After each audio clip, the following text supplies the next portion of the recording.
Dun, da, da, da, da, disenfranchised. Da, da, da, Woo! da, da, podcast. That's right. We're the Disenfranchised Podcast. That podcast all about those franchises of one, those films that fancy themselves full fledged franchises before falling flat on their face after the first film. I am your host, Stephen Foxworthy, and joining me today, as always, up in the sky, it's a bird, it's a plane, it's Tucker. Hey, Tucker. Hello, Steven. How we doing tonight, man? I'm doing well. How are you? I'm well, Good. despite Good. having watched this Good. movie, I'm doing You know, okay. you know what's weird is I'm doing well because I essentially watched 6 hours of this movie today. Good God. I watched The Man of Steel, and then I was like, ooh, do I have enough time to watch the ultimate cut of Batman vs Superman? Do Oh I? God, why? Oh God, why? Because it has more setup. I love that political shit at the beginning. That's like the best part. And that's the extra half hour is all that shit with what's her nuts from Holly Hunter. yes, Holly Hunter from Raising Arizona. You better go in there and get me, baby. Get me, baby. Don't Come piss back in here the with car and baby. pull up Grandma's sweet tea. I love her. She's great. No, I love all that setup, and it's all the like. It's almost in some points it sort of reminds me of the kind of like government drama espionage kind of shit that like we saw in like 3 Days of the Condor. Like it kind of the first half of Batman vs Superman kind of reminds me of that a little bit in tone, and it's really interesting. But we're not here to talk about Batman versus Superman, Steven. What movie are we God here to knows listen we're talk about? not. God knows we're not. I would have fucking rioted. There's a new Superman movie in theaters this week, Tucker, and so in honor of that, we are here to talk about 2013 Zack Snyder film Man of Steel, directed by Zack Snyder, written by David S. Goyer, starring Henry Cavill, Amy Adams, Michael Shannon, Kevin Costner, Diane Lane, Lawrence Fishburne, Antje Traue. I am so sorry I butchered your name. Ayelet Zurer, Maybe, Christopher Maloney, Russell Crowe, Harry Lennox. dude. Yeah. Who else? Christina Wren. We got in here. The great Richard Schiff, the voice of Carla Gugino, one of my Mhm. all-time crushes. I love her. Mackenzie Gray, Michael Kelly. The list goes on and on. What a cast. God, dare I say it? Dare I, Tucker? I don't know if I do, but I will You anyway because could. it's my catchphrase. What a picture. Yeah, dude. And may I say, if you're gonna make a comic book movie, you may as well at least give David S. Goyer a pass at it. Just because he's the kind of the This guy. this was the era for David S. Goyer. Let's fucking get into David S. Goyer. I Yes, did not think this please. is where we were going to start, but this is where Ugh, we're fucking starting. I love this man. This man's career is so like it's such a hilly road, you know. So many like peaks Yeah. and valleys. Oh my God. Yes. What a God. What a career. I think is the right way to say that here. Yes. Um, he is kind of, again, at this point he is the guy. Warner has this tendency to do like they would hire the guy who had had the most recent superhero success, and they'd be like, what's your take on Superman? They did that with Brian, he who must not be named. Sorry, almost named him. After X-Men, they got him to direct Superman Mhm. Returns. They did it with Snyder Yep. after he did 300 and Watchmen, and they're doing it now with James Gunn after Guardians of the Galaxy. Like, you did that great big superhero thing. What's your take on Superman? And it has, to Yeah. this point, not worked out particularly well for them. I'm hoping you and I have this conversation. We'll get into it at the end, toward the end of this episode, on our thoughts for the upcoming James Gunn Superman movie. But for right now, let's talk David S. Goyer. Yes, If I can get his please. additional credits to load, um, Wowzers. It's important to because mention that Steven it has a different setup because his yeah, computer has passed away. R.I.P. a yep. legend.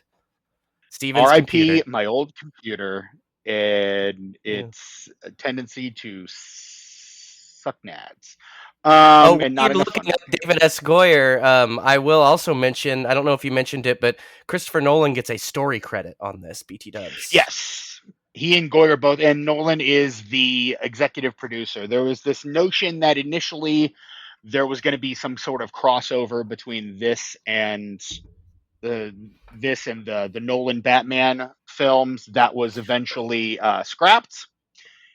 My computer is not fucking little. Let me see if I can do this on I my think phone. I think that probably could have maybe worked, but also, I mean, even when they replaced Batman, he stayed on as producer and consultant on at least on Batman v Superman. So here's Goyer. Goyer starts in the early 90s. His first screenplay is Death Warrant.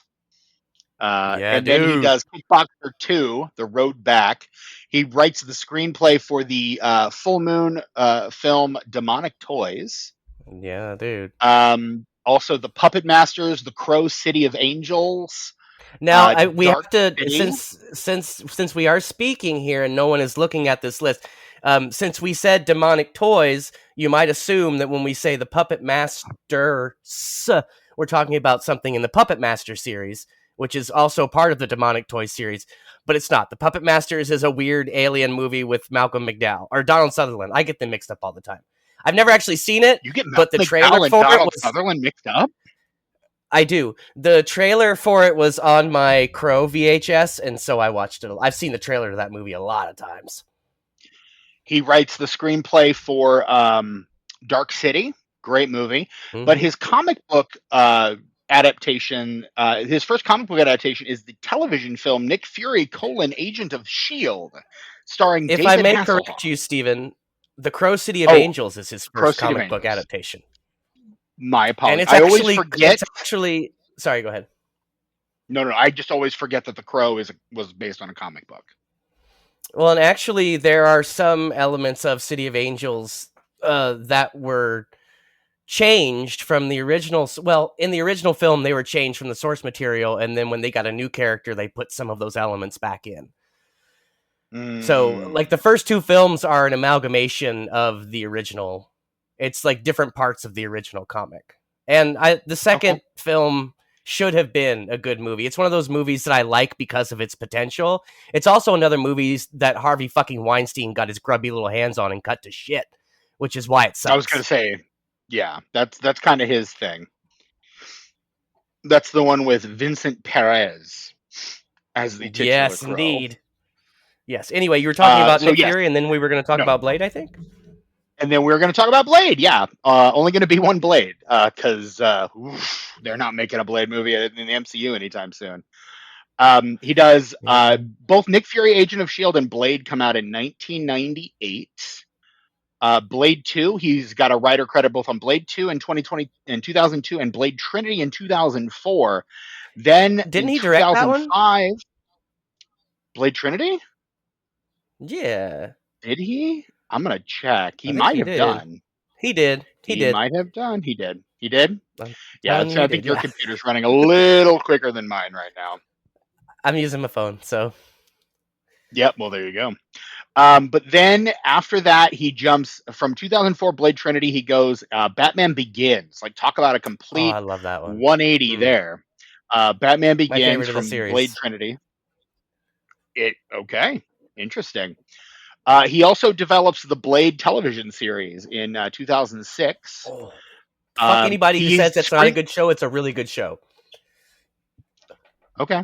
It's true. He I also promise. is he is also the screenwriter on a future episode of this podcast, Jumper. I believe our good buddy Devon Taylor has dibs on that episode. So if you like hearing Yep. Devon on our show, buckle up because he gonna talk about Jumper with us. That was a Doug Liman movie. Interesting. Okay. Oh, Simon Kinberg wrote on that Yep. as well. Okay. Okay. And then he does the Batman Gotham Knight, which is the video. He There you does go. a segment In Darkness Dwells, and then The Dark Knight. He's the creator of the show Flash Forward, which I watched at least 5 episodes of before giving up on it. He is the Ooh, screenwriter we of tried. Ghost Rider Spirit of Vengeance in 2011 and The Yo, Dark that Knight movie. Rises in 2012. Spirit of Vengeance. It's I've heard it is the second a best Ghost really Rider movie. well. Here's the deal: the first Ghost Rider movie is a better film script wise. It makes more sense. It actually makes a little sense. Spirit of Vengeance is one of the silliest, dumbest movies I've ever seen, but damn it, it's some of the best action I've ever seen filmed. Practical action. Like, these motherfuckers just threw a camera off a cliff and hoped that the SD card stayed alive inside. And it looks fantastic. Everything in that movie is just, oh man, it's like Crank. You ever seen any of the Crank movies? God no. I have some modicum of self-respect. They're absolute dog shit, but damn it if it's not the most exciting thing you'll ever experience in your life. Woo! Get these guys a good script and there's no stopping them, is what I'm saying. Fair enough. After Man of Steel, he goes on to develop the show Constantine for the WB.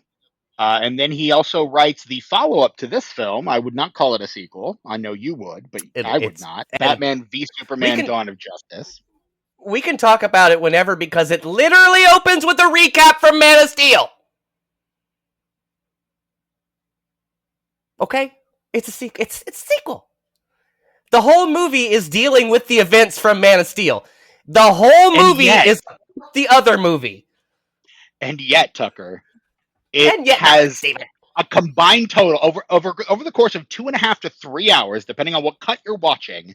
It features a grand total of 15 minutes of Superman on screen. It is not a fucking sequel to this movie. I'm sorry. It's a sequel to this movie, and I don't trust your opinion till you watch Batman vs. Superman again. Woohoo! Which I did. I did the homework, Steven. And I don't care. Have you seen the Ultimate Cut, though?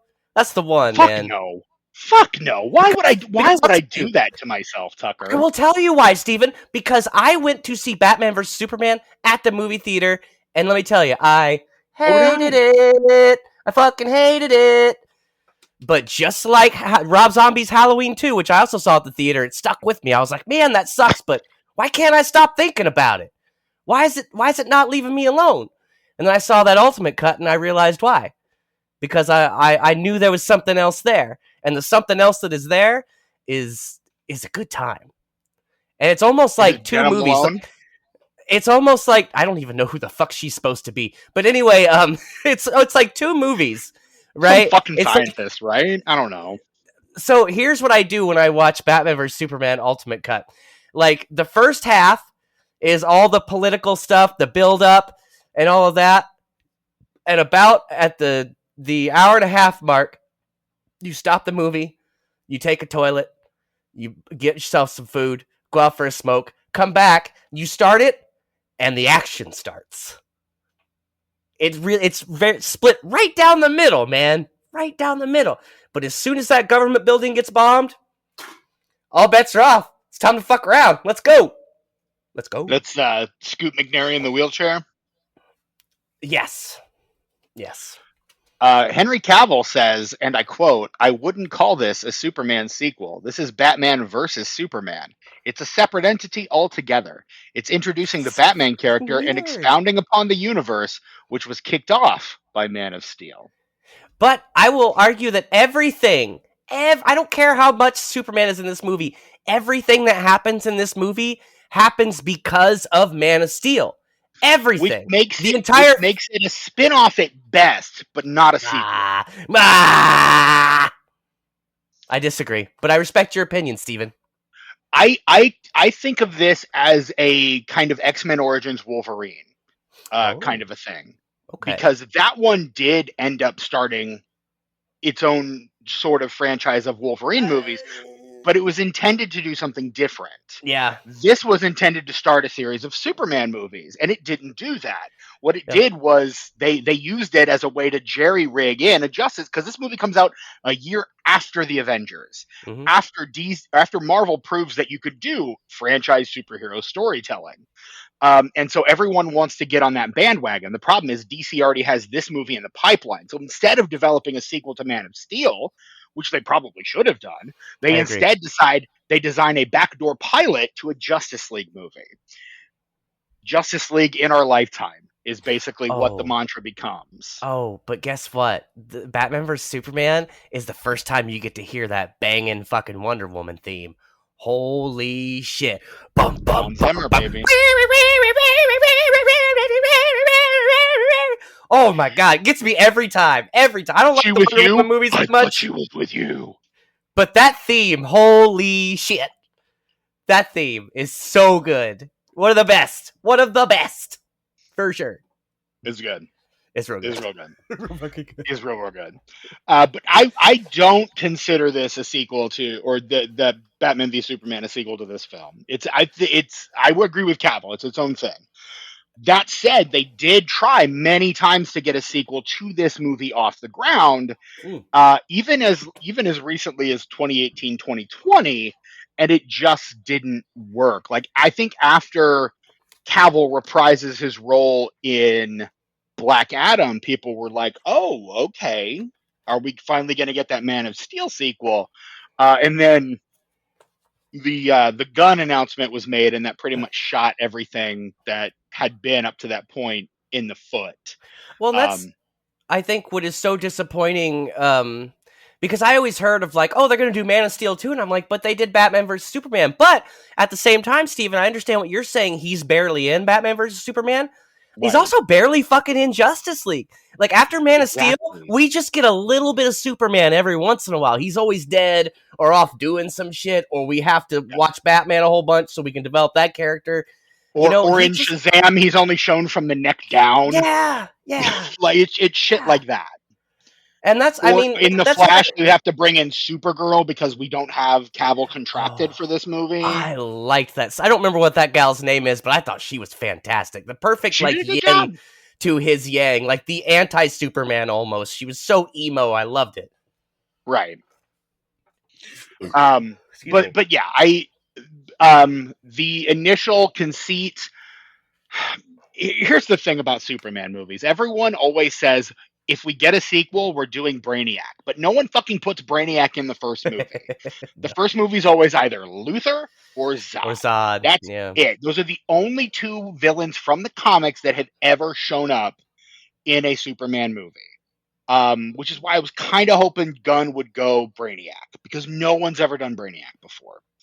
I don't know that he is. Based on what No, I've seen, it looks like it's just going to be a straight Luthor thing. he's doing that thing that always works where he's starting a universe with a movie with about 100 fucking characters in it. That always works, doesn't it? That has a good track record, doesn't it? Batman vs Superman, movie I love, but also understand its faults. Come on, The, guys. I mean, this movie, like, look at this. I just the list I named off, and I was looking at the cast list for the new Superman film, and Mhm. it's fucking stacked. It's fucking stacked. It's such a good cast. Like, I can't even believe they got all the people they got for that cast. Like Nathan Fillion as Guy Gardner with the fucking Guy Gardner haircut. Get the fuck Jesus. out of here. It's like I'm they don't so want fucking me to look excited. at the screen. It's like they want me to be repulsed. I don't understand it. They put like a prosthetic on his nose just to make him even look more disgusting. Oh, Come on. and then you got the guy from Barry as Metamorpho. You got the guy from X-Men First Class as Mr. Terrific. Like I am excited for the new Superman movie, if I may say. I am the opposite of excited because I think it's gonna really suck. Um, You and I had this conversation earlier over text. Like you're not excited about it at all. I am. no, I'm actually optimistic because I think Gunn gets what makes Superman tick, unlike every other director of a Superman movie up to this point, except for maybe Richard Donner. well, I'll tell you, Steven, I'm not even sure I know what makes Superman tick because honestly, I don't give a fuck about no Superman. I don't care about, I don't like Superman. I've never liked Superman, never had any interest. The only Superman that I like is Man of Steel. That's the only Superman thing that I enjoy. I've tried to read the comics, I've watched the other movies. Now I do like the first two Donner movies, but I could take them or Those are leave the good them. ones. I could Those are take the them good or leave them ones. is what I'm saying. No, Yeah. no. The first Superman is a wonder.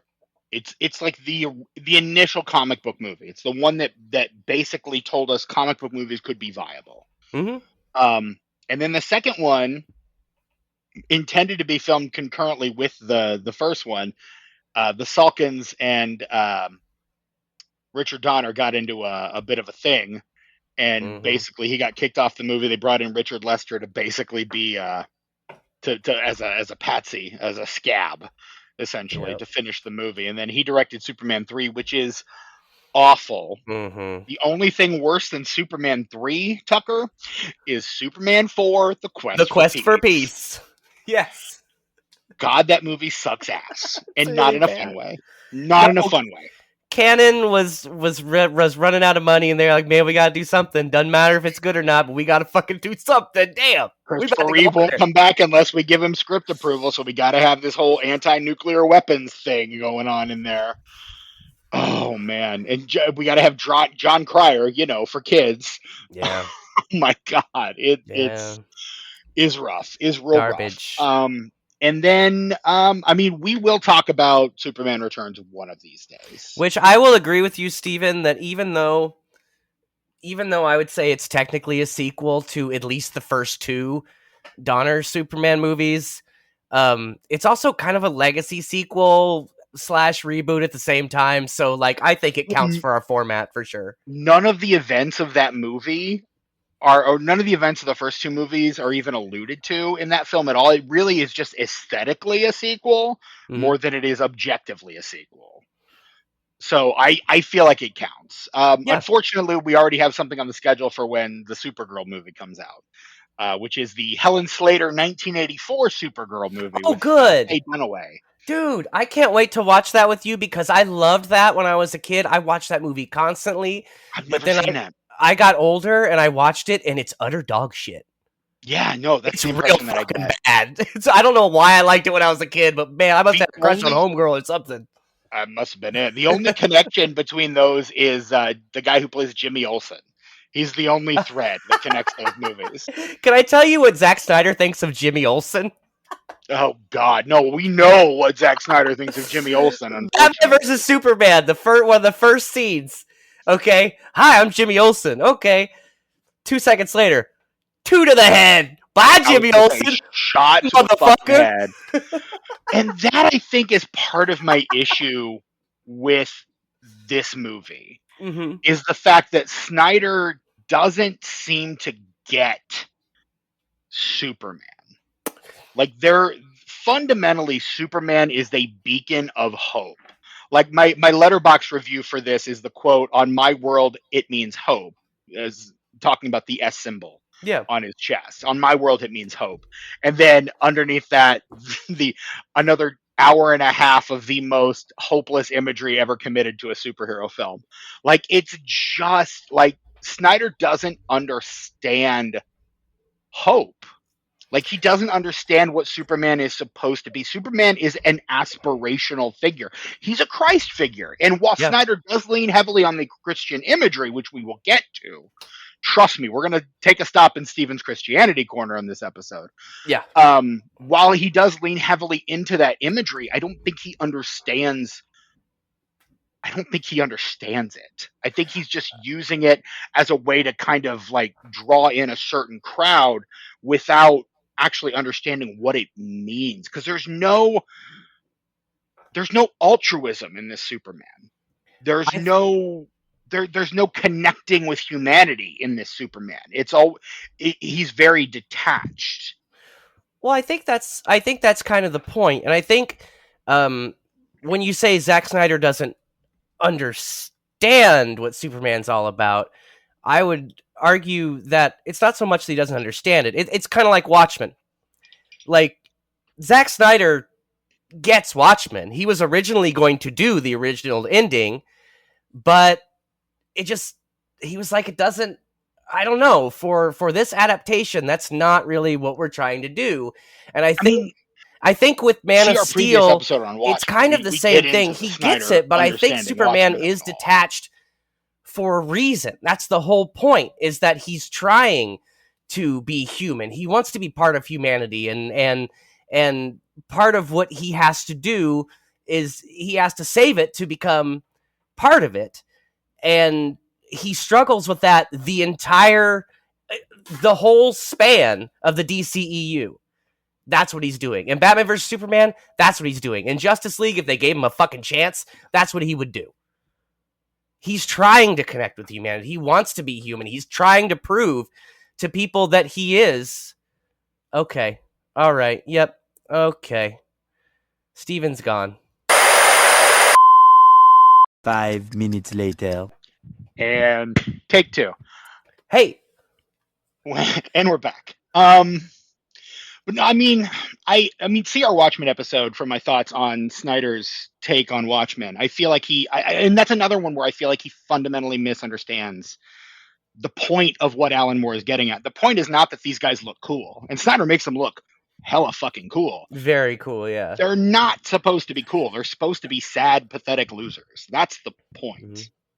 Yes, indeed. So like I guess, to your point, yes, he's one who is willing to make changes to fit his vision, but his vision doesn't necessarily make for a good adaptation.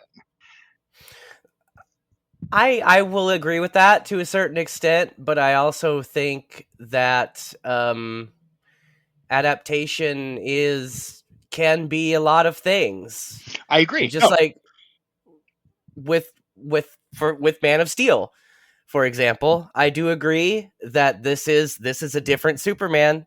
Like, this isn't the Superman that we've seen, but also as someone who, as I mentioned before, gives zero fucks about Superman, that doesn't bother me at all. And I think that's maybe why I enjoy this film as much as I do, because I don't give any fucks about Superman. I don't really care about whether he's represented correctly or not. I like the Superman in this movie.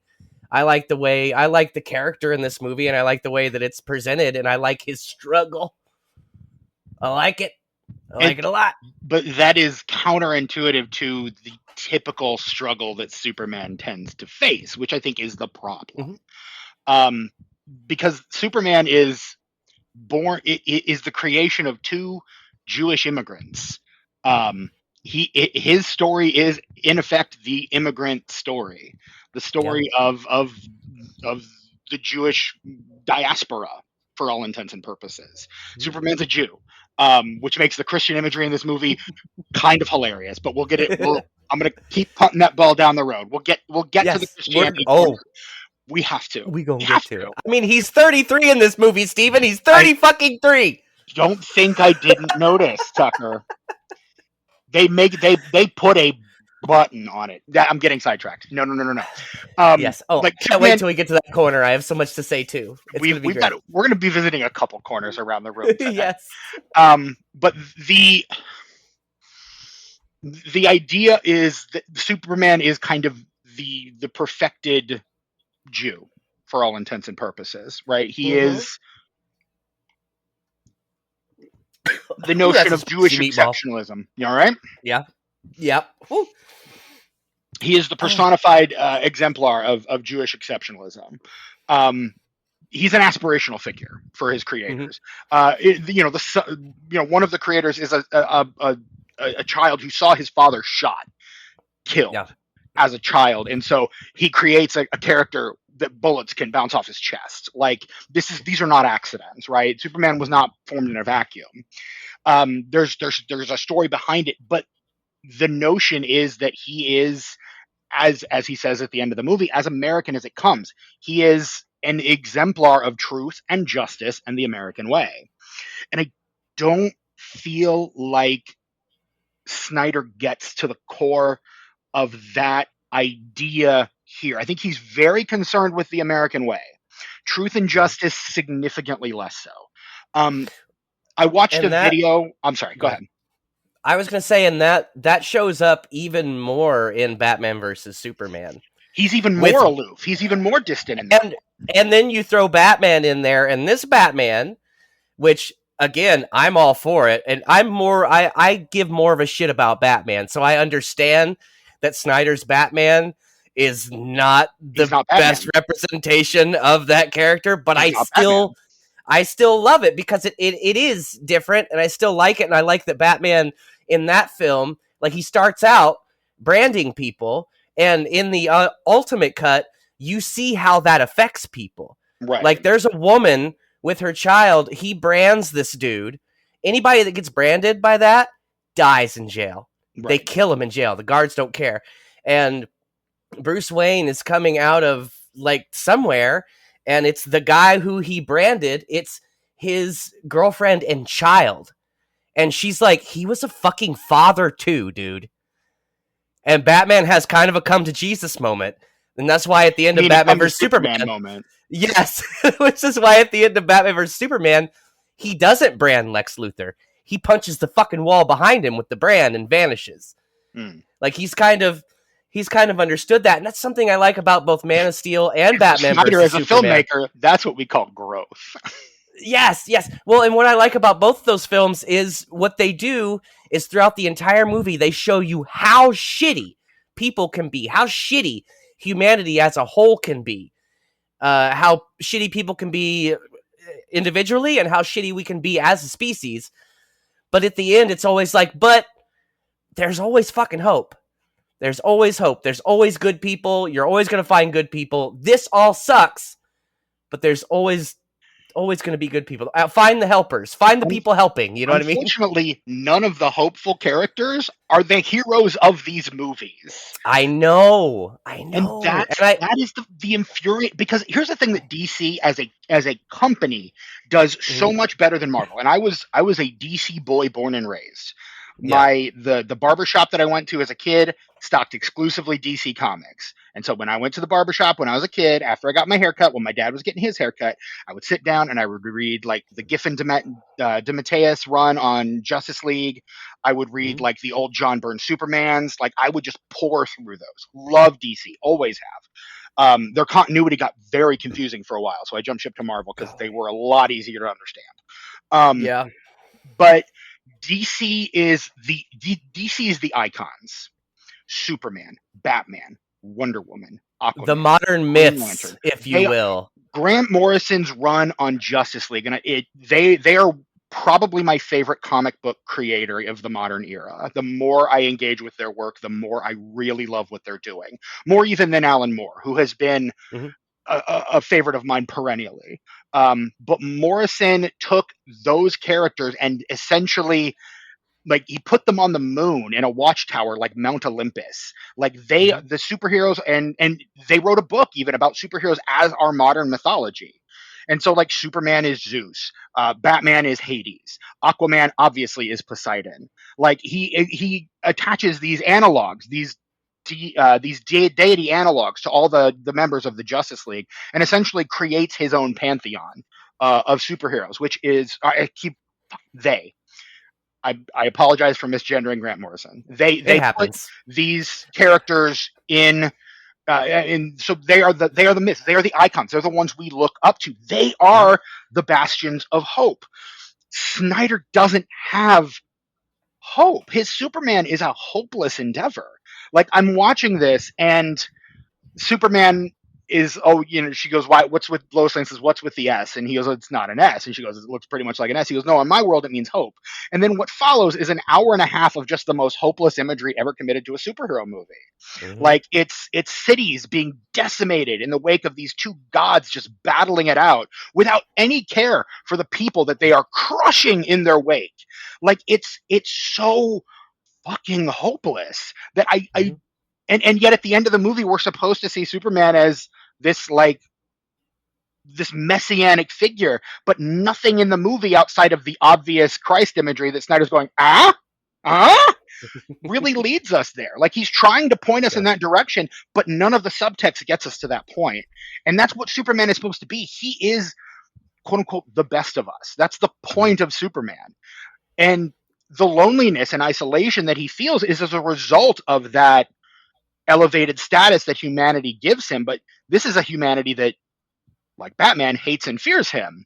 So again, he's not the hopeful figure that he needs to be to make what he's trying to do in this film ring true.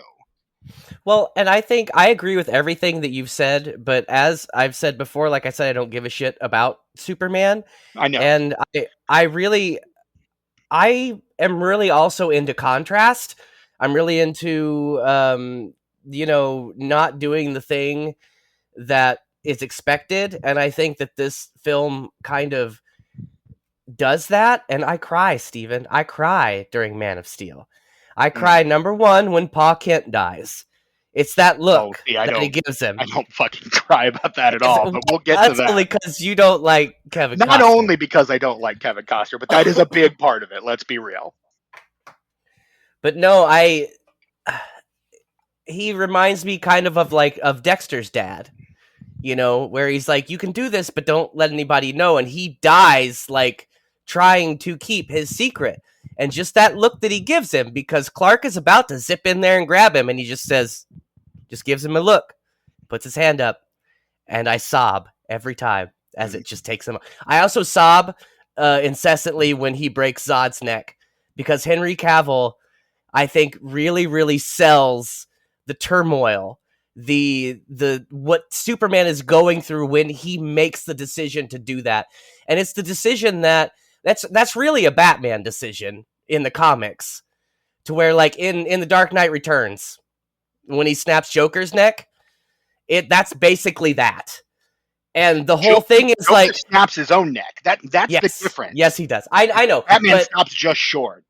But you've got this question of, so I let this motherfucker live, and he just keeps murdering thousands and thousands of people, or I kill him now and it stops. And that's always a very interesting question I like, or an interesting problem that characters in these kind of movies have. And I really like the way that it was handled in this one. And I understand why that you don't like it, for the reasons that you've mentioned. But for me, like this, I don't know. I really like, I like the struggle. I like his struggle in this. I feel like Snyder just equates heroism with badassery.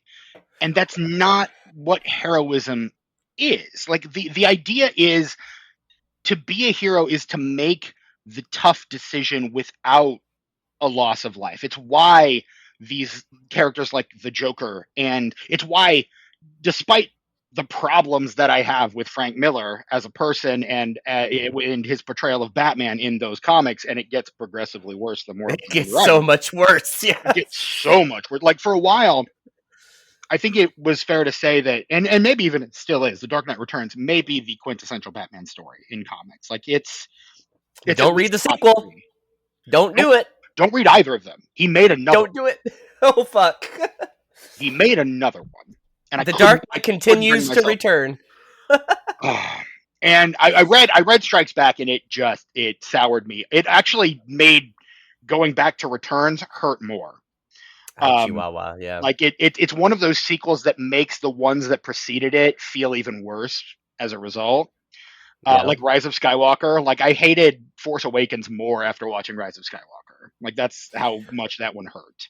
Well, Stephen, if I may, just recommend, if you haven't seen it yet, the 2-part DC animated universe version of The Dark Knight Returns with Peter Weller as Batman. I was gonna say, you love anything Weller.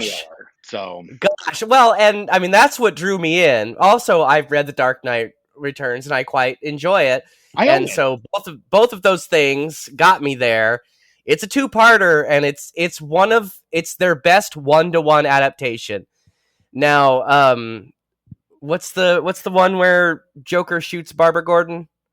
The Killing Joke.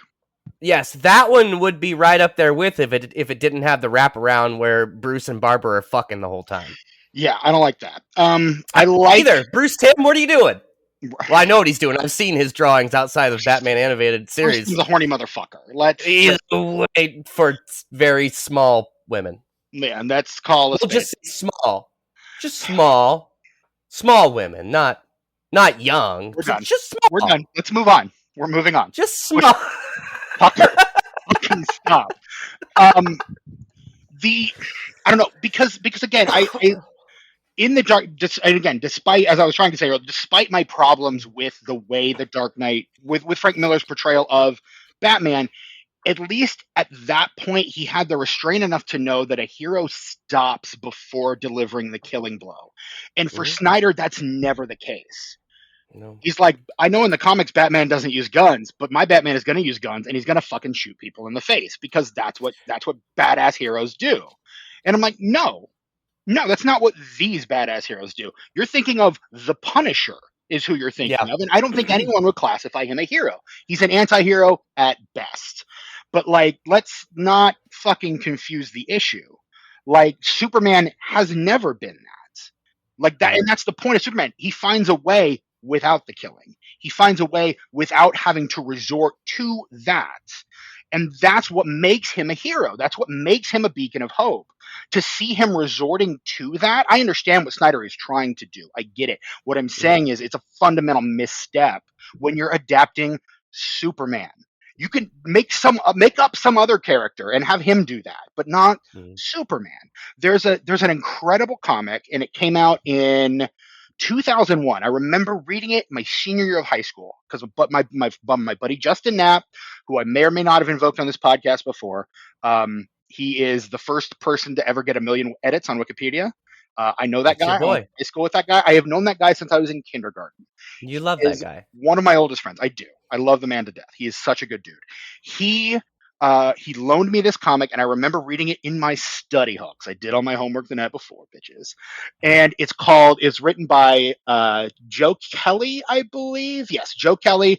Art by Doug Mankey, who love Doug Mankey's art.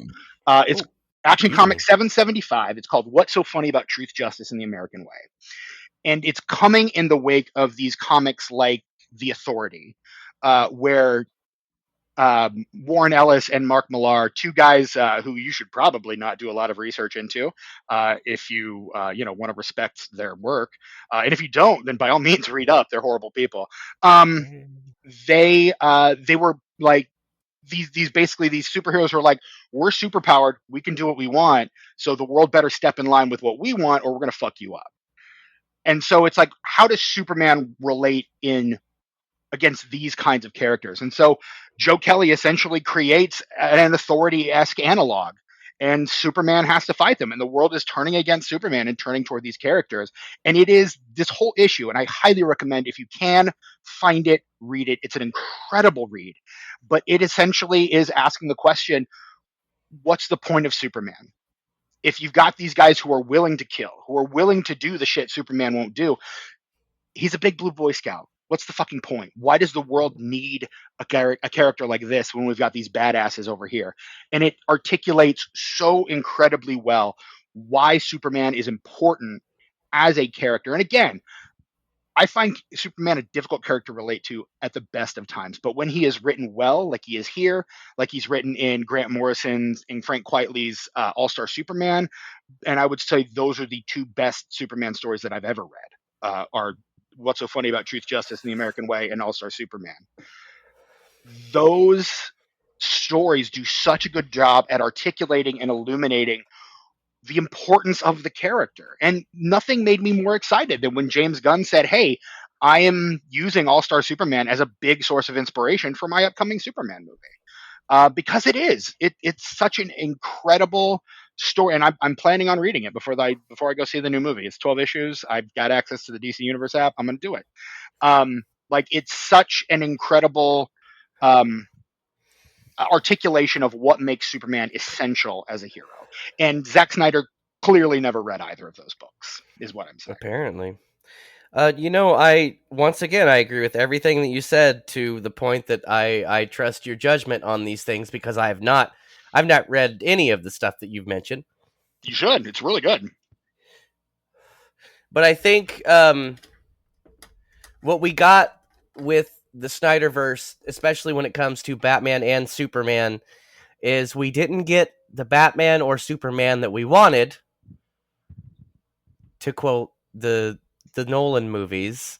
We got the Batman and Superman we deserved, because I think these films really do kind of, whether it shits all over the original point of the character, I think it's kind of, it's of the times. Like, it is a modern sort of retelling of it. And do I agree that you could have stayed true to the character and been just as modern with it? Yes, you could have. But I also think, for me at least, I think it really works for me. And something, I lost my train of thought, but yeah, it works for me. And I'm glad it does. I wish there's a part of me that wishes I weren't so precious about these things sometimes.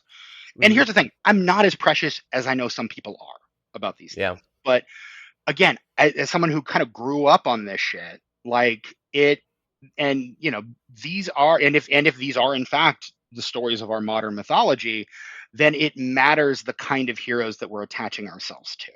It matters the kind of heroes that we're seeing represented. And should they not be aspirational figures? Like Marvel always did the human thing. Like Spider-Man was he's a guy with money troubles. Like Iron Man was an alcoholic. Like they struggled with the real human issues. Whereas DC, they were always the icons. They were always fighting these epic, larger than life battles against these colorful and just increasingly ridiculous foes. It there's a dichotomy, and you can pick your flavor. Like not everyone has to like the same thing.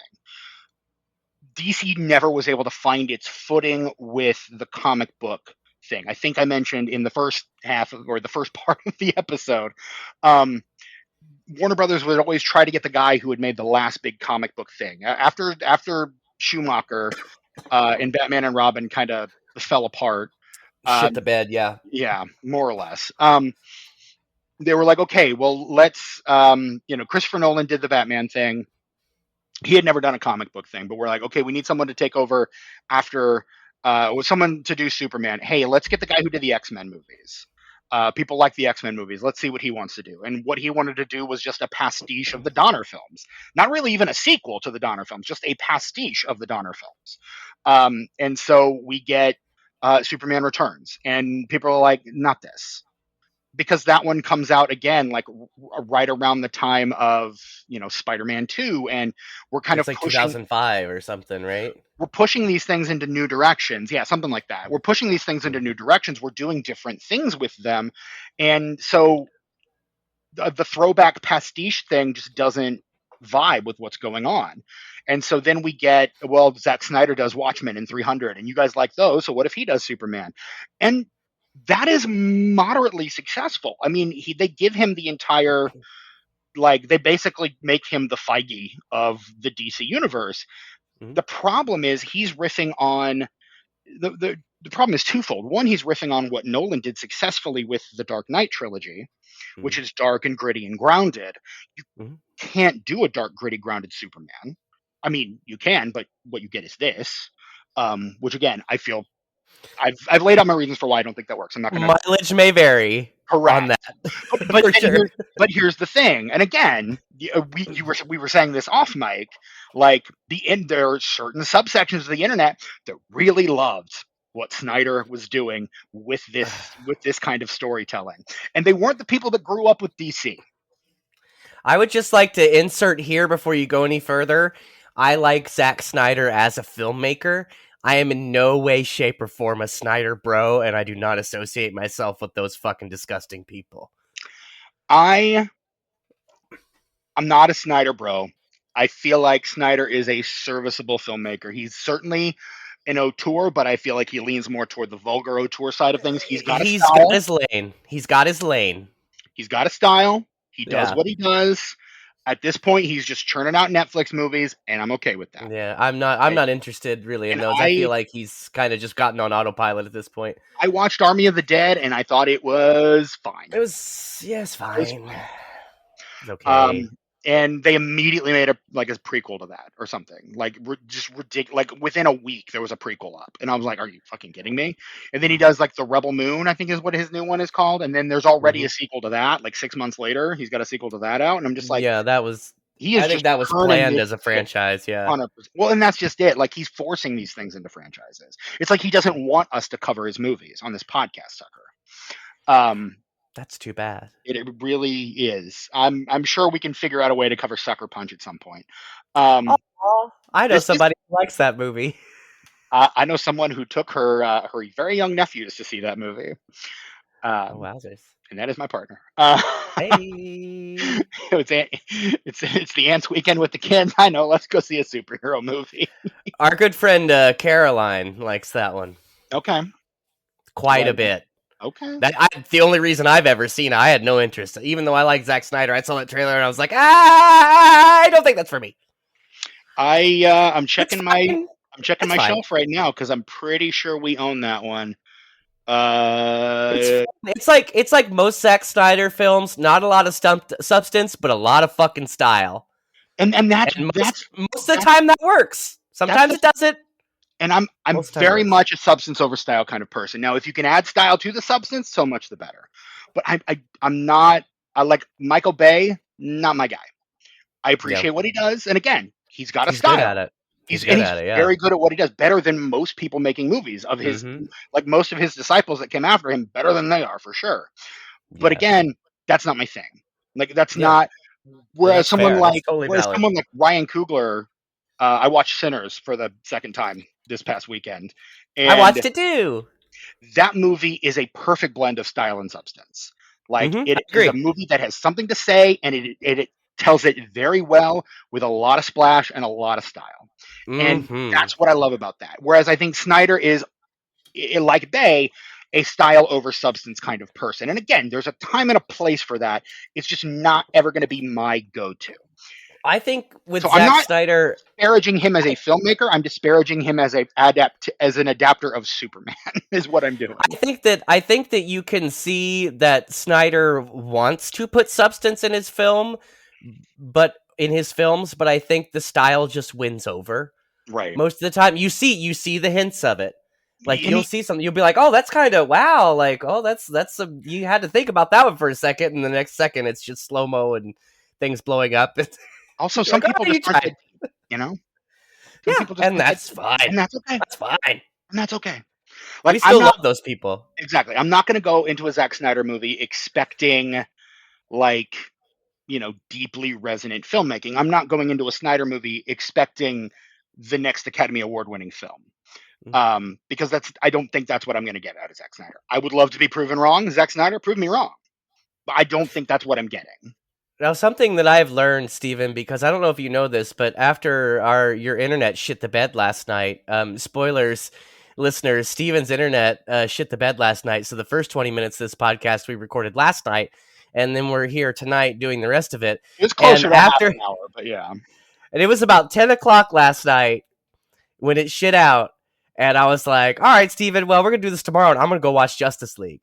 And So you watch the Snyder cut, am I right? I watched a 4-hour movie at 10 o'clock at night, and I watched the motherfucker all the way through. What the fuck is wrong with you, son? I'll tell you, those three, that's the trilogy right there. All of the other movies, like Wonder Woman and Aquaman, Shazam, all that shit, just little spin off side movies. The trilogy, the narrative is Man of Steel, Batman v Superman, Justice League. That is one narrative. Everything else is just backstory. And I tell you, you watch those three movies very close together. I actually watched Man of Steel and Batman v Superman back to back. I know. And watching all three of those movies in one day, which is about 9.5 hours of cinema. Again, it's Zack Snyder. Are we really willing to call it cinema? I think in a way it is. Not traditionally, but watching the three of those in one day really, really made me see the through lines there. There's stuff I didn't notice before that make those three films just kind of one cohesive narrative. And to the point to where, like, in Batman v Superman, when Superman dies and they're at the funeral in Smallville, you see the kid the bully he rescued from the bus in Man of Steel is at his funeral. The preacher he talked to in Man of Steel presides over his funeral. Like, in all those three movies are one narrative, and it's kind of impressive to watch if you watch all three of them, because I had seen all three of them in the past, but like several years removed. Sure. I still enjoyed them, but I appreciate them a lot more as a trilogy now that I have seen it. The thing is, Steven, like, doing this podcast, you think it would make me like Man of Steel less. Actually, it's Tucker, made me appreciate all three of those films more. we all lived through our The Flash episode together. We know it's not possible for you to hate on these movies. I watched that today too, Steven, and I loved it. I'm glad you did. I'm glad someone did, because God, it was not me. I'm also glad that Ezra Miller has not been in the news lately about some mean bad thing that they have done, and it makes me hope share of mean bad things. Let's be clear. it makes me hope that they're having a redemption arc, but because gosh, I enjoy them in the DCEU. I really, really like Ezra Miller's Flash quite a bit because the character is he. So if Correct. I flip flop in between them, it's because of that. But the Flash in the DCEU movies he's the comic relief without being like too Marvel about it. And that's something else I enjoy about the Snyderverse movies is that they are so much not Marvel movies. And I loved even then and now I love Marvel movies. There are very few that I don't like. It was a pointed correction of. It's a nice contrast is what I'm saying. It is a nice contrast when you're like, "Oh, I want to watch a superhero movie, but I Did you don't really change want what to the word watch nice meant? Because nice as in I enjoy it. It's nice, like nice. Not like, "Oh, that's kind and gentle." No, I mean like nice. You know, like Borat nice, kind of nice. very nice. Yes, like that kind of nice. A laugh. There's no such thing as a good shot. Sorry, a nice shot. There's no such thing as a nice shot. Because Land of the Dead. Sure. Because no shots are nice because you're hurting people. Okay. That was that thing. Yeah. Anyway. But I mean, like, Marvel found success in like embracing the humor, and so like Snyder seemed to be like, okay, great, then I'll do the opposite, and I will put any humor in any of my movies. There's jokes. Fuck you. There's jokes.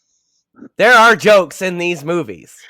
There are one-liners. You gotta have like Superman's microscopic vision to see them, because I almost kind of have to. I almost want to watch the Joss Whedon version of Justice League, just to see how much he tries to make it a Marvel movie. Because I remember seeing that and just being like, no. And here's the thing: I feel like Joss Whedon, if I may, before you say this, Joss Whedon is Zack Snyder to DCEU movies. He doesn't fucking get it. Joss Whedon doesn't fucking get it. I agree. Exactly, he does not get it. He does not understand. He is the Zack Snyder of Zack Snyder movies. I would call so the 2017 cut of Justice League. I don't call it the Whedon cut. I call it the studio cut because Whedon was a hired gun. And again, this is going to sound like I'm defending Joss Whedon. Fuck Joss Whedon. First of all, it is the stated opinion of this podcast that fuck Joss Whedon. But second of all, like, he was a hired gun brought in to basically Marvelize the movie. Like, they had done the same thing with the Suicide Squad earlier, the previous year. Like, they tried to, they got a company that makes trailers to cut their movie so that it could try to be more like Guardians of the Galaxy, down to using like a classic rock song as the trailer and like trying to juice up the soundtrack with movies like that. They tried to make that movie into something that it was never intended to be, and it didn't fucking work. And that's what Whedon essentially did with Justice League. He was brought in to make it something it was never intended to be, and that's why it fucking doesn't work. Snyder at least had a unified vision, which is why the Snyder Cut is the better version of Justice League. I just don't want to sit through a 4-hour slog of a movie. Well, it's not a slog, though. I'll tell you, I kept trying to be bored in all three of these films, because Man of Steel, 2.5 hours. Ultimate Cut of Batman versus Superman, 3 hours. With Man of Steel, I got so fucking bored. Really? Yes! I don't get bored with any of it. Even the 4-hour, even last night, I was trying to be like, well, I'll get bored and stop it in between one of the parts, because the Snyder Cut is in like 7 parts. Because originally they were going to do it as the first time I watched it. And last night I was like, well, it's going to be 2:30 before this is over. I should probably get to bed before then. So as soon as I get bored, I'll turn it off and pick it up tomorrow. Did not get bored. I was like, no, I can't turn this off because I want to keep going. Good thing you didn't have to get up to get your kid on the bus, man. I know, right? It's cold out. But yeah, no, I just like, I found so many times when I was just like, I don't care about any of this. Like, and weirdly, it was the action scenes. Like, I don't care about this at all. That I kind of agree with. I don't get bored in Man of Steel, but it is the action scenes. They go on and on and on. I think there's a reason for that, and and I get it. Now with Batman v Superman, it's it's two movies. You have the first half, which is the build up and the political part, which I think is so interesting because like Marvel touched on that for a tiny little second in Civil War, but Mm-hmm. all of like Batman v Superman and a third of Man of Steel is about that. Well, and And a lot of the criticism of this movie bleeds into Batman v Superman, like the complete destruction of Metropolis amid like these two all powerful gods punching the shit out of each other. A lot of the political shit in Batman v Superman is a direct result of that criticism because this comes out 2013, and then you get Avengers the year before where they completely demolish New York City. I think Age of Ultron is, if I'm not mistaken, 2015. yep. Batman v Superman 2016. Civil War, I think 2017. So you get all these Yep. things kind of in very rapid succession. But the destruction of 2013, 2012, and even 2015 bleeds into the fallout from those, which is Batman v Superman, which they have to mention that they've cleared out the whole city, that they've evacuated the city before Superman and Batman and Doomsday and Wonder Woman just tear it the fuck up. And then Yeah, in Henderson Cooper mentions that actually. course, of course he Yes. fucking does. We love him. We love Anderson Cooper. We love that Vanderbilt son of a bitch. Ooh, that's Silver Fox. Woo! What a man. I remember in middle school he was on Channel One, which was like the school news channel, where it was Mhm. like, and we'd watch it in homeroom every day. And Anderson Cooper and Lisa Ling, who also went on to become Hey. like a journalist, like they all got their start on Channel One. I remember that as a kid. Nice.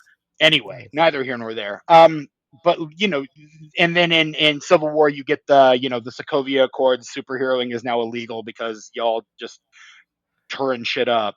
Like, And they break it up. It's what they bring up in Man of Steel and what they continue in Batman v Superman.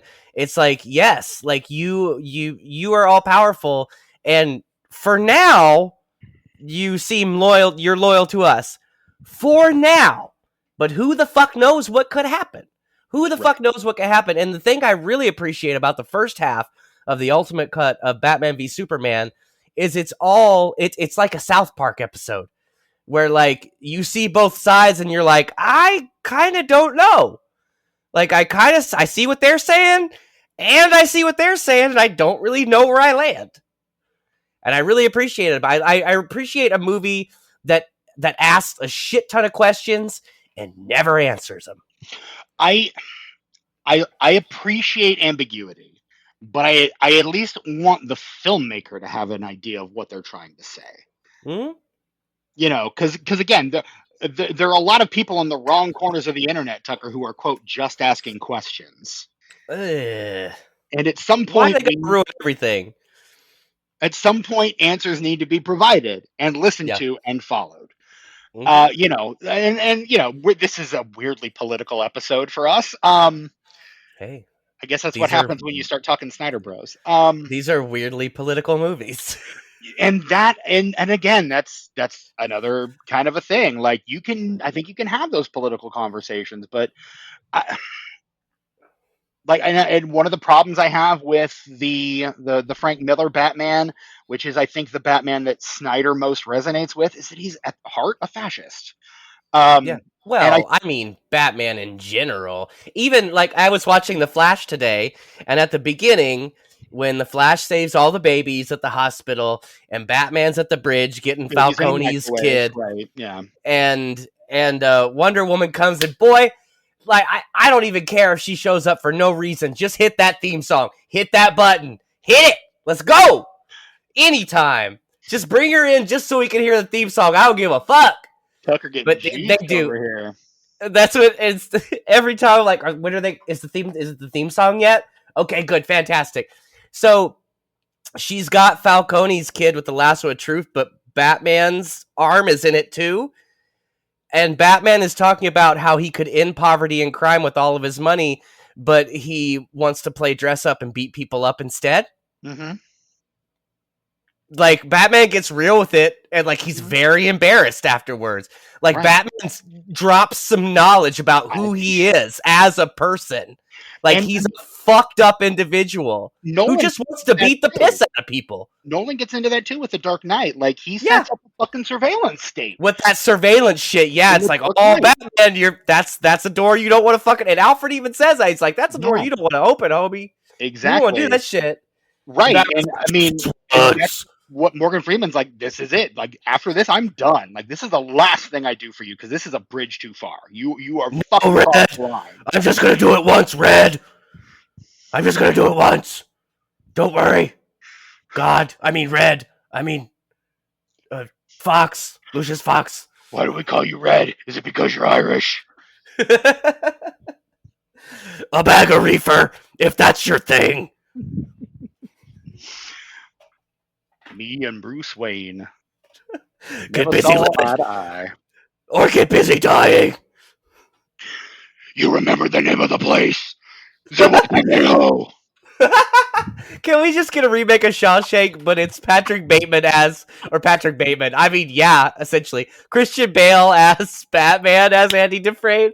Or even better, Pete Holmes as Batman as Andy Dufresne. Can we just get that, please? I'd pay good money. And Morgan Freeman's there, too. And Billy Sadler's there. Everybody's Tom Hardy's there. Bane is the warden. He's like, place your trust in the Lord. Your ass is mine. Oh. Can we get that movie? I'd pay so much money to see it. Oh my god! I think we've done it justice here on this podcast. Good Lord, that's gonna be fun to write up in the show notes. I'm not gonna lie. An all Batman villain remake of Shawshank Redemption. What a Batman remake of Shawshank might sound like. It will be Clancy very Brown painful. as Clancy Brown as Deathstroke, or what's the Joe Manganiello? Who's the guy he plays? Well, no, Clancy Brown needs to play Lex Luthor. That's who Clancy Brown was in the DC animated universe. He's a lot of things when it comes to voice acting. He is a fucking legend. But you know what he's not? In Man of Steel, which is a fucking tragedy. That's way too bad. Who could he have been? Should he have been Pa Kent? I would have liked it a lot better. Here's the thing. I don't care for Kevin Costner. I never have. Never one of my guys. I understand why people enjoy him. I understand what he does. His thing is not my thing. I don't like Kevin Costner. I used to, and I don't know if I've ever said this on the podcast, but I used to celebrate on February 14th before I, had girlfriends. I used to celebrate I Hate Kevin Costner Day. Because if I can't celebrate love, I would celebrate hate. And I didn't like any actor more than I disliked Kevin Costner. So my friends and I would all get together and watch Kevin Costner movies on February 14th. It became something I was known for on campus. Like I was the guy who hosted the Kevin Costner hate marathons every Valentine's Day. I will say he does sum up one of the main questions that these films ask, at least the main trilogy. In Batman v Superman, when Superman goes up on that icy mountain and sees a vision of his father, and Kevin Costner tells because he sees visions of both fathers in this movie. Well, he goes up on the hill and he sees Kevin Costner, and Kevin Costner tells him about the story about when he was a kid, and the rains were heavy and it started to flood, and they worked all night and even passed out a few times, like digging trenches and building like levee walls and stuff to keep the water out, and eventually they saved the farm. They saved the fucking farm because they worked so hard, but you know what? That water just went downriver and destroyed another farm. And I think that's kind of one of the main cruxes of all three of these films is like, no matter how good you're doing, it's always going to result in something bad. Like something bad is going to come from it. No matter what your intentions are, how good you're trying to be, how much you're trying to save people, somebody's going to get fucked over. And that's at least the first two films, I think, really embody that kind of as a Which theme. that's kind of a Ayn Randian notion, which I know we were talking about getting into that like 45 minutes Please, ago. let's, because I don't see the connection, really. I flirted with objectivism in high school, but they almost got me, Steven. They almost got me. Ooh, I'm glad they I'm didn't. too good. I'm too good-hearted for it. I care about my fellow man too much. Well, Too and empathetic. that's I think one of the critiques, and a lot of people have talked about this, and I'll link to a couple things in the show notes if I remember. One of them is a video series by YouTuber Maggie Mayfish, who I'm a big fan of. I think she does I love incredible. her. Right? Have you I seen her wish she Snyder hadn't series? moved to. I wish she hadn't moved to Nebula because cannot afford that right now. I have a very good friend who has allowed me access to his Nebula subscription, and I Ah, use it. bitch. Yeah, I Um, love her. She doesn't do shit on YouTube anymore. She's all on Nebula. which again, Nebula pays. I get I it. miss Like that gal Nebula for pays sure. better than YouTube does. Like I She has a lot of understand. a lot of really great takes on David Lynch Her, art. have you listened to her Lynch podcast, Lynchpins? No, I have not. It's pretty good. She and her co-host go through Lynch's films from least Lynchy to most Lynchy. So they start with the straight story, and they haven't gotten to the Mm-hmm. end quite yet. But yeah, it's good. It's a good listen. But she did a 3-part series on Zack Snyder. Yeah. And her sign off for a long time was Save Martha, because of that series that she did. But she Yeah. really digs into the notion of Zack Snyder's Randian influences. And a lot of other people have written about it too on the internet. I'm not going to get too deep into it, but the critique is, for the most part, is the parents. Like they turn the parents into kind of these Randian figures, and as such, Superman himself begins to act in his own quote unquote rational self interest. The notion that when Clark saves that bus full of kids and pulls the bully out, like Clark asks his dad, "What was I supposed to do? Let him die?" And he's like, "Maybe, because it's in your best interest to keep your secret." That's a very Randian idea. Yeah, it has nothing to do with like capitalism and consumerism, but at its crux, that's a very Randian notion. No, I completely agree with you, but as I was saying before, there is a trilogy here, and that is kind of resolved in Batman v Superman, where he rejects that. He absolutely fucking rejects that. He's like, maybe I Kill need to it stop. in this fucking movie, then maybe. No. In fact, in Batman v Superman, almost verbatim, he's like, maybe I need to stop, living like my father thinks I should live. Maybe I should do what I know is right. But that's still rational self-interest, Tucker. That's still rational self-interest when you get right down to it. I'm going to reject the rational self-interest of my father and embrace my own rational self-interest. I It's the suppose. same fucking thing. I suppose. It's the same Well, notion. it's the classic like movie trope of like you can save yourself and your friend or the entire world. It's it's the Spider-Man dilemma. It's the cabin in the woods dilemma is what Do it is. you And fuck those motherfuckers. Those selfish bastards. That's the one thing about Cabin in the Woods I don't like. Like, come on, man. What about the rest of us? Come on, man. Come on. Take one for the team. I would. Come well on. that's Fuck that's why you. that's why you're a special little butterfly, That's Tucker. why I'm a good boy. That's why I'm a good boy. Which is again why I'm so surprised you're embracing the Randian objectivism of. And again, Snyder has said like one of his favorite books of all time is The Fountainhead, because in I his do mind, love that book. Like, I don't agree with its philosophy, but I do. I love that story. I love Gary Cooper in that movie. That movie's so good. Patricia Neal. but Y'all, see, don't pay attention to the philosophy, but watch The Fountainhead. It is a fantastic movie. once you find Fantastic. out that like The Fountainhead is like one of Snyder's touchstones, a lot of these pieces start falling into place. It is now that you're telling me, yes. Like I had never really put that together. And these films, I don't really look at these films for a moral compass. I look at them more for entertainment. Do I think that films and filmmakers should be responsible in the way that they tell stories to maybe sort of try and steer people in the right direction? No. No, I don't. Fuck them kids. Yeah, like sorry, like art is art, and like, what are you gonna tell me? You don't want John Waters to make some shit? No, Are we all I'm supposed all to live? about. We supposed to live the way that people live in a John Waters movie? No, fuck that. Movies are No. entertainment. Movies are for fun. You can But exposit still, an you idea. can't tell me that John Waters is not espousing a philosophy in his films. No, he is. That whole monologue in Pink Flamingos. Filth is my politics. Filth is my Exactly. life. Like condone legalize murder. Like If like if we filth get it, is John my Waters. We get it. filth is my life is not engraved on John Waters' tombstone, we riot.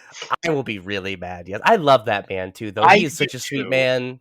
Every If you time ever get the chance every time to I've been to hear, Provincetown, I just hope I run into him, and I never have. Like I've been to P Town a few times. I love the Cape. And I know he's got a house up there, and I always hope I run into him, and he's just never there when I'm there, and it's always a bummer. if you get a chance to hear him speak, it really has been one of the highlights of my life. He's Days of the Dead, 2012, I want to say, I saw him speak. It wasn't even a Q&A, it was just him speaking, yeah, and he's it he's was he's a, fantastic. he's a delight. He is a brilliant and sweet man who just loves trash. Yeah, and He here's the thing. doesn't even believe half the shit that he puts out there. No, He just thinks it's fantastic and silly and he great just loves throwing shit against the and wall and seeing what fun to sticks. watch. Yes. And And here's the that's thing. what I love. I'm not a huge fan of a lot of the John Waters shit I've seen, but you know what? I love the man. But you respect it? I fucking do. I absolutely do. Yes. The man is the vulgar auteur. Like Yeah. he is the epitome of the vulgar auteur. And I There's something fucking to say love about that that he too. gets Yeah.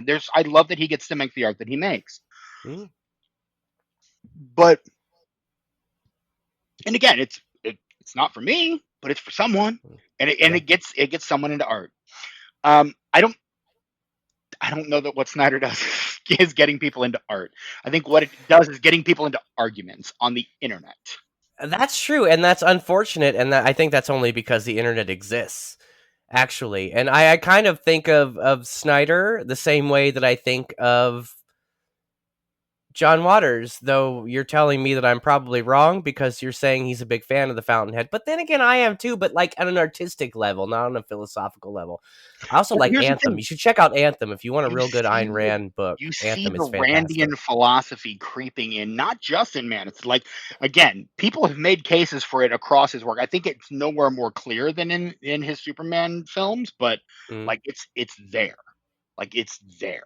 And it again, like people said when he wanted to adapt the Fountainhead, they were like, "Oh, this fucking makes sense now." Like it was the last piece of the puzzle that made everything kind of click for them about But they why already did the Fountainhead, and it's perfect. Zack Snyder Miss disagrees. Franken. Gary Cooper's all like, Miss Franken. And then he slaps her, and then they kiss. Wow, that sounds really healthy. It's not, but it's fantastic entertainment. That's what I'll tell you. Oh my god. I have that DVD, and it spins a lot, I'll tell you. Yeah, no doubt, no doubt, no doubt. Not an objectivist. Once again, would like to clarify, not an objectivist. I I feel like think at it's this point you bullshit really need philosophy. to back that up because yeah, it's Bullshit philosophy, but very entertaining to watch on the silver screen. shall we take a trek over into the Christianity corner? Let's do it, please. Find a fucking Lee Jesus. Speaking of Jesus, we had to get into the rand of it all. We really did, dude. Yeah, and I'm glad we did. I'm glad. I am too. I'm glad we had this reckoning. That made you question this a little bit. Well, as someone who has a very complicated relationship with Ayn Rand, I do appreciate that discussion. Tried to read Atlas Shrugged when I was in my 20s. Don't read that. Who's John Galt? Who the fuck cares who John Galt is? That's a terrible fucking book. I got 100 pages in and nothing had happened, and I put it the fuck down. It sucks. If you want a good Ayn Rand book for entertainment purposes only, here's the thing: I'm not going to engage with Ayn Rand. I'm just not. Anthem is the least offensive. I'm not. The closest I want to get to Rand is post Ditko the Question.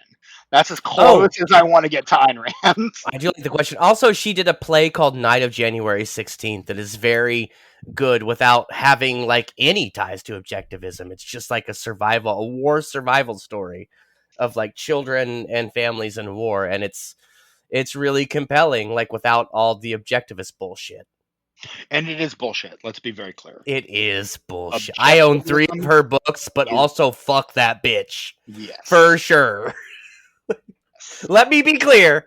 Fuck that bitch. I think I remember at one point in a high school paper, I quoted Ayn Rand for some reason or another. And my teacher at the time, like, underlined the quote and was like, and wrote in the margin, Ayn Rand was one of my favorite authors before I became a Christian.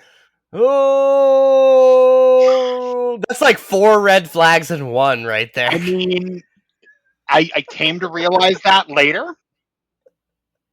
Loved that teacher. She was a great teacher, but she had her biases.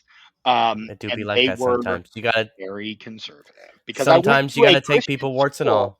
In Indianapolis, Indiana. Like, dude, been there. Yep. Been there. Oh, I know you have. Preach to the choir is what I'm doing right now. But no, let's tiptoe over the Speaking of Christianity, let's tiptoe over to the Christianity corner. Let's get there. I remember in 2013. So in 2013, I was a Christian school teacher, Bible teacher at a Christian school, and I was also a youth pastor. So I was doing both at the same time. And this was a period of time where, like, people were beginning to realize that the Christian market was viable. Like, the Christian market was a viable one, and that they watched movies. Like, Mel Gibson's Passion of the Christ, I think, came out when I was in college, like 2003, 2004, somewhere in there. Mm-hmm. But you also have, like, Evan Almighty, which was, unlike Bruce Almighty, they actually did, like, tie-ins with churches.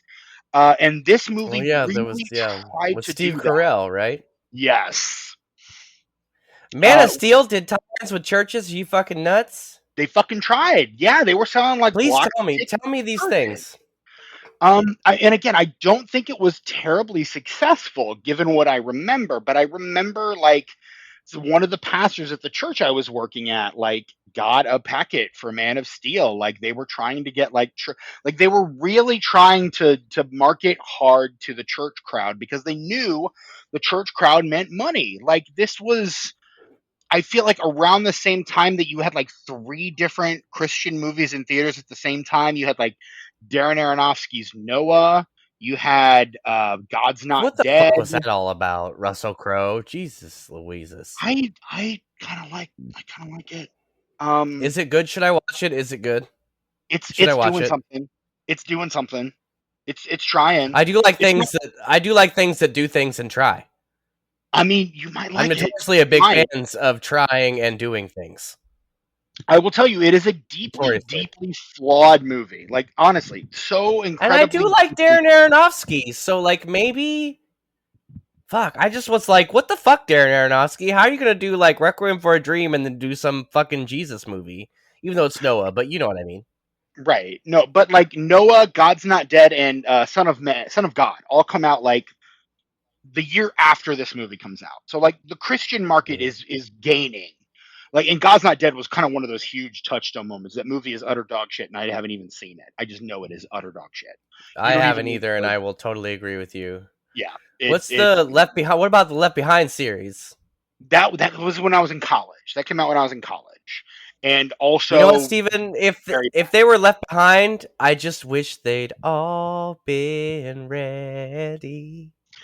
2 men walking up a hill. One still stand, or one is gone, the other standing still. I wish we'd all been ready. Here's the thing, though, about the Left Behind movies, Tucker. Are you ready for this? Yeah. They tried to reboot that in 2014, the year after Man of Steel. I noticed that, Nicolas Cage, and they never got a sequel. So guess what, Tucker? Good. Oh, can we? May we, please? Soon? We may. Fuck I don't know yeah. about soon. I have a guest I would love to get for that episode, but he Ooh. is in England and is going to be tough to get.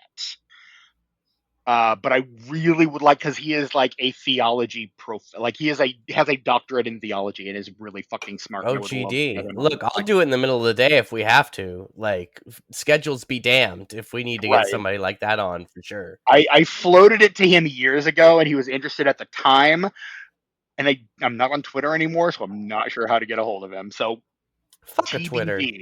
TBD. But yeah, there's a Nicolas Cage version of Left Behind, and it's fucking madness. Yes, it is. But like, so this movie they marketed Oh my hard to god, there's a churches, and shot. again, it's all about the Christian imagery that Snyder like milks for this movie. Like when he like Mm-hmm. Superman falling to Earth in the crucifix pose, the fact that he's 33, him being flanked by an image of Jesus in Gethsemane and the stained glass behind him, like Well, they lay it on yeah. Well, and there's the super whole fucking thick here. like imagine the scene in Dogma with Alan Rickman and Linda Fiorentino where she's like, I don't want this, and Alan Rickman's like imagine being the motherfucker who has to talk to Jesus, and he's saying the same thing, and you're like, no, you have to, and he's like, no, I don't want to. Like that's a 5-minute scene, Mm-hmm. right? Well, that's See like our a third Patreon of this fucking movie. Christianity episode on Dogma, by the way. That is like a third of this fucking movie of Right. him being of him being like, look, I am the savior, but I kind of don't fucking want to be. Mm-hmm. Like, how do I come to terms with the fact that I'm the guy? I'm the fucking guy. I don't want to be the fucking. Who wants to be the fucking guy? And I Nobody would wants to be argue the guy. he never gets there in this movie. He doesn't. He He does. never I gets mean, there in with this his movie. limited screen time in the rest of the trilogy, he's barely there. That's it, and But that's another reason why I don't think we can classify Justice League and Batman v Superman: Dawn of Justice as sequels to this movie, is because Superman's barely fucking in them. I know I mentioned that in here's the first half hour, but still. I'm gonna retract what I said, and I do agree with you, Steven. Batman v Superman is not a sequel to this film, but Man of Steel, Batman v Superman, and Justice League is one cohesive narrative. It They is are the story one that Snyder was story. trying to tell, and he didn't get to finish it, and Despite he everything never. else that was going on, and that's too bad. And that's too fucking bad because I think Snyder really had he kind of had a vision for that shit, and it's really sad that like it kind of got disrupted by some family stuff, like with his daughter had passed, and that's kind of the reason that Joss Whedon Right. took over Justice League, and that's very Had upsetting. passed That's very sad. very tragically. Like if Yes, I remember very very correctly, tragically. had She took her own life. She took her own life. taken her Yes. own life. Right. Yes. That was what And yeah. that's and I feel for that man. And Yeah. and like that's a And I don't real wish that on world thing. anybody. Exactly. And as much as I would have loved for this narrative to move forward, like I get it, dude. Your daughter committed suicide. Like fucking take some time. Take some And fucking time, please. It's I not mean worth it. the response to the films was getting weaker and weaker. Something that Snyder Bros do not seem to be able to comprehend. Man, fuck a Um, Snyder, bro. I'm inclined to agree with you, Tucker. However, Fuck a Snyder, bro, and lift up the boys that just appreciate Snyder as a filmmaker. actually, He you know doesn't what? need to be. Don't fuck a It's not a Snyder cult. Bro. They don't. They shouldn't be fucked. In fact, most We of them are don't need incels more Snyder anyway. Bros. Yes. Please do not procreate with a Snyder Bro. We don't need more Snyder Bros. We need more Correct. people who just appreciate him as a filmmaker, whether they want to partake in his films or not. There it is. And so again, to kind of circle back to the Christianity corner, my aforementioned friend Justin Knapp, who is the biggest Superman fan that I know, I knew some naps. Yeah. that man loves Superman. I remember when in the early aughts, they updated Superman, or I think it was the late 90s. They gave him like electric powers. Like they took away the classic Oh Jesus! Superman suit and power set and gave No him like more X-ray electricity vision, New based 52 powers. bullshit. Yeah. Even before that, before all that, like I'm talking Holy late night, shit! like 98, 99. And I remember having a conversation with him and him just being like really devastated, like legitimately devastated that they had deviated so far from what Superman was and had been. And in an attempt to kind of be cool and appeal to a different kind of audience. Um, like he was legitimately upset by it. I don't know what he thinks about this movie. I should have probably asked him before we recorded this episode, but I didn't. That would have been fantastic. But he wrote our sophomore year, we had to write research papers on any topic of our choosing. And he chose to write a paper on a Ooh, quote from independent Alex study. Ross, more Mhm. or less, by a quote from comics illustrator Alex Ross, who, if you know Alex Ross, is kind of known for his sort of hyper realistic style. Hyper Um, realistic. Yeah, that Kingdom Come shit. Exactly, he's the man who gave us Kingdom Come and also Marvels, which is kind of the Marvel analog to DC's Kingdom Come. Both are incredible Mhm. books that deserve your attention. Both Alex Ross, both. If you ever want to see what like the pajama spandex shit looks like in real life, for good or Mhm. for ill, check out some Alex Ross. Alex Ross, it's Because for good or for ill, it is represented in some Alex Ross shit. Like that's real legitimately, fabric. We're looking if at real fabric. if you want Alex Ross, you need to read Marvels and you need to read Kingdom Come. Those are the two. Like he's done a lot of other stuff and it's all very good, but those are the two. And I think he had a lot of creative input in those more so than in others where he's kind of a hired gun. But like those are basically ones that he co-wrote with Mark Waid and Kurt Busiek, respectively. Mhm. But he had a quote where he says Superman is the ultimate failed Christ figure. He For sure. he desires to save everyone, but is constantly reckoning with the fact that he can't. And I Mhm. think that is a real, and that was what Justin wrote his sophomore thesis on, basically, was that quote, Superman as the ultimate failed Christ image, or Christ figure, which I think is a really compelling thing that I don't think Snyder views him as a failed Christ figure, despite the fact that he certainly depicts him as one. But there's this notion Mhm. that Superman, despite being this incredibly powered being from this other place, and again, the Christ imagery is there. Like it's there, despite being a uniquely Jewish character, it's there. Yeah. Um, like Whether you want and it or not, it's there. whether you like it or not, it's been imbued in there again, whether, and that's not, I'm sure, not what Siegel and Schuster intended when they created the character, but For it's there sure. all the same. And that is effectively what, and I think whether or not Snyder intended to write a Superman that is the failed Christ image, that is ultimately what he delivers with this movie. And so I think based Absolutely. on based on that thesis, yes, I think that's true, which is why, again, I find it really weird that this movie was marketed to churches. And again, I was on staff at a church when this movie came out. Like it did. They Well, and did that's fucked up because, like, if they're marketing this to Christian audiences because of the Christ imagery and it's just odd because like Superman he fails exactly. as a Christ-like figure. Yeah. Like, why would you market that to people who want to see basically a Jesus when Because Superman fails to be Jesus? you Like fundamentally you misunderstand not just the character of Superman, but the character of Jesus Christ himself. you tee him up to be this Christ-like figure, but in the end, no. No, no, And no. that's the way I think I kind of figured it out. I think I figured out why I like this movie is because that's the way that it subverted my expectations. Is that they Mm. set this guy up as a very Jesus-like at 33 years old, coming to terms with his life as a Messiah, as the savior of the whole entire fucking world. And he kind of, I mean, he does it, but he drops the ball at the same time. And I think that's, I was saying earlier how I like contrast. I like shit that subverts my expectations.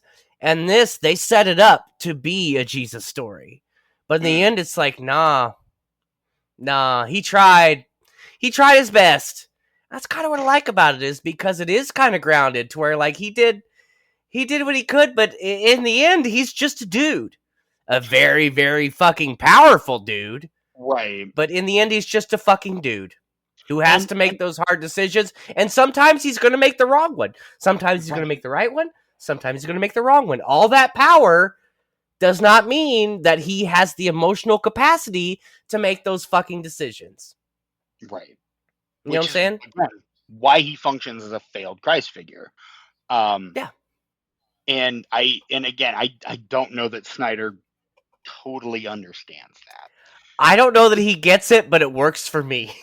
And again, it works for me. I'm glad it works for you, but again, I don't, and that is the issue I have with this, with Snyder's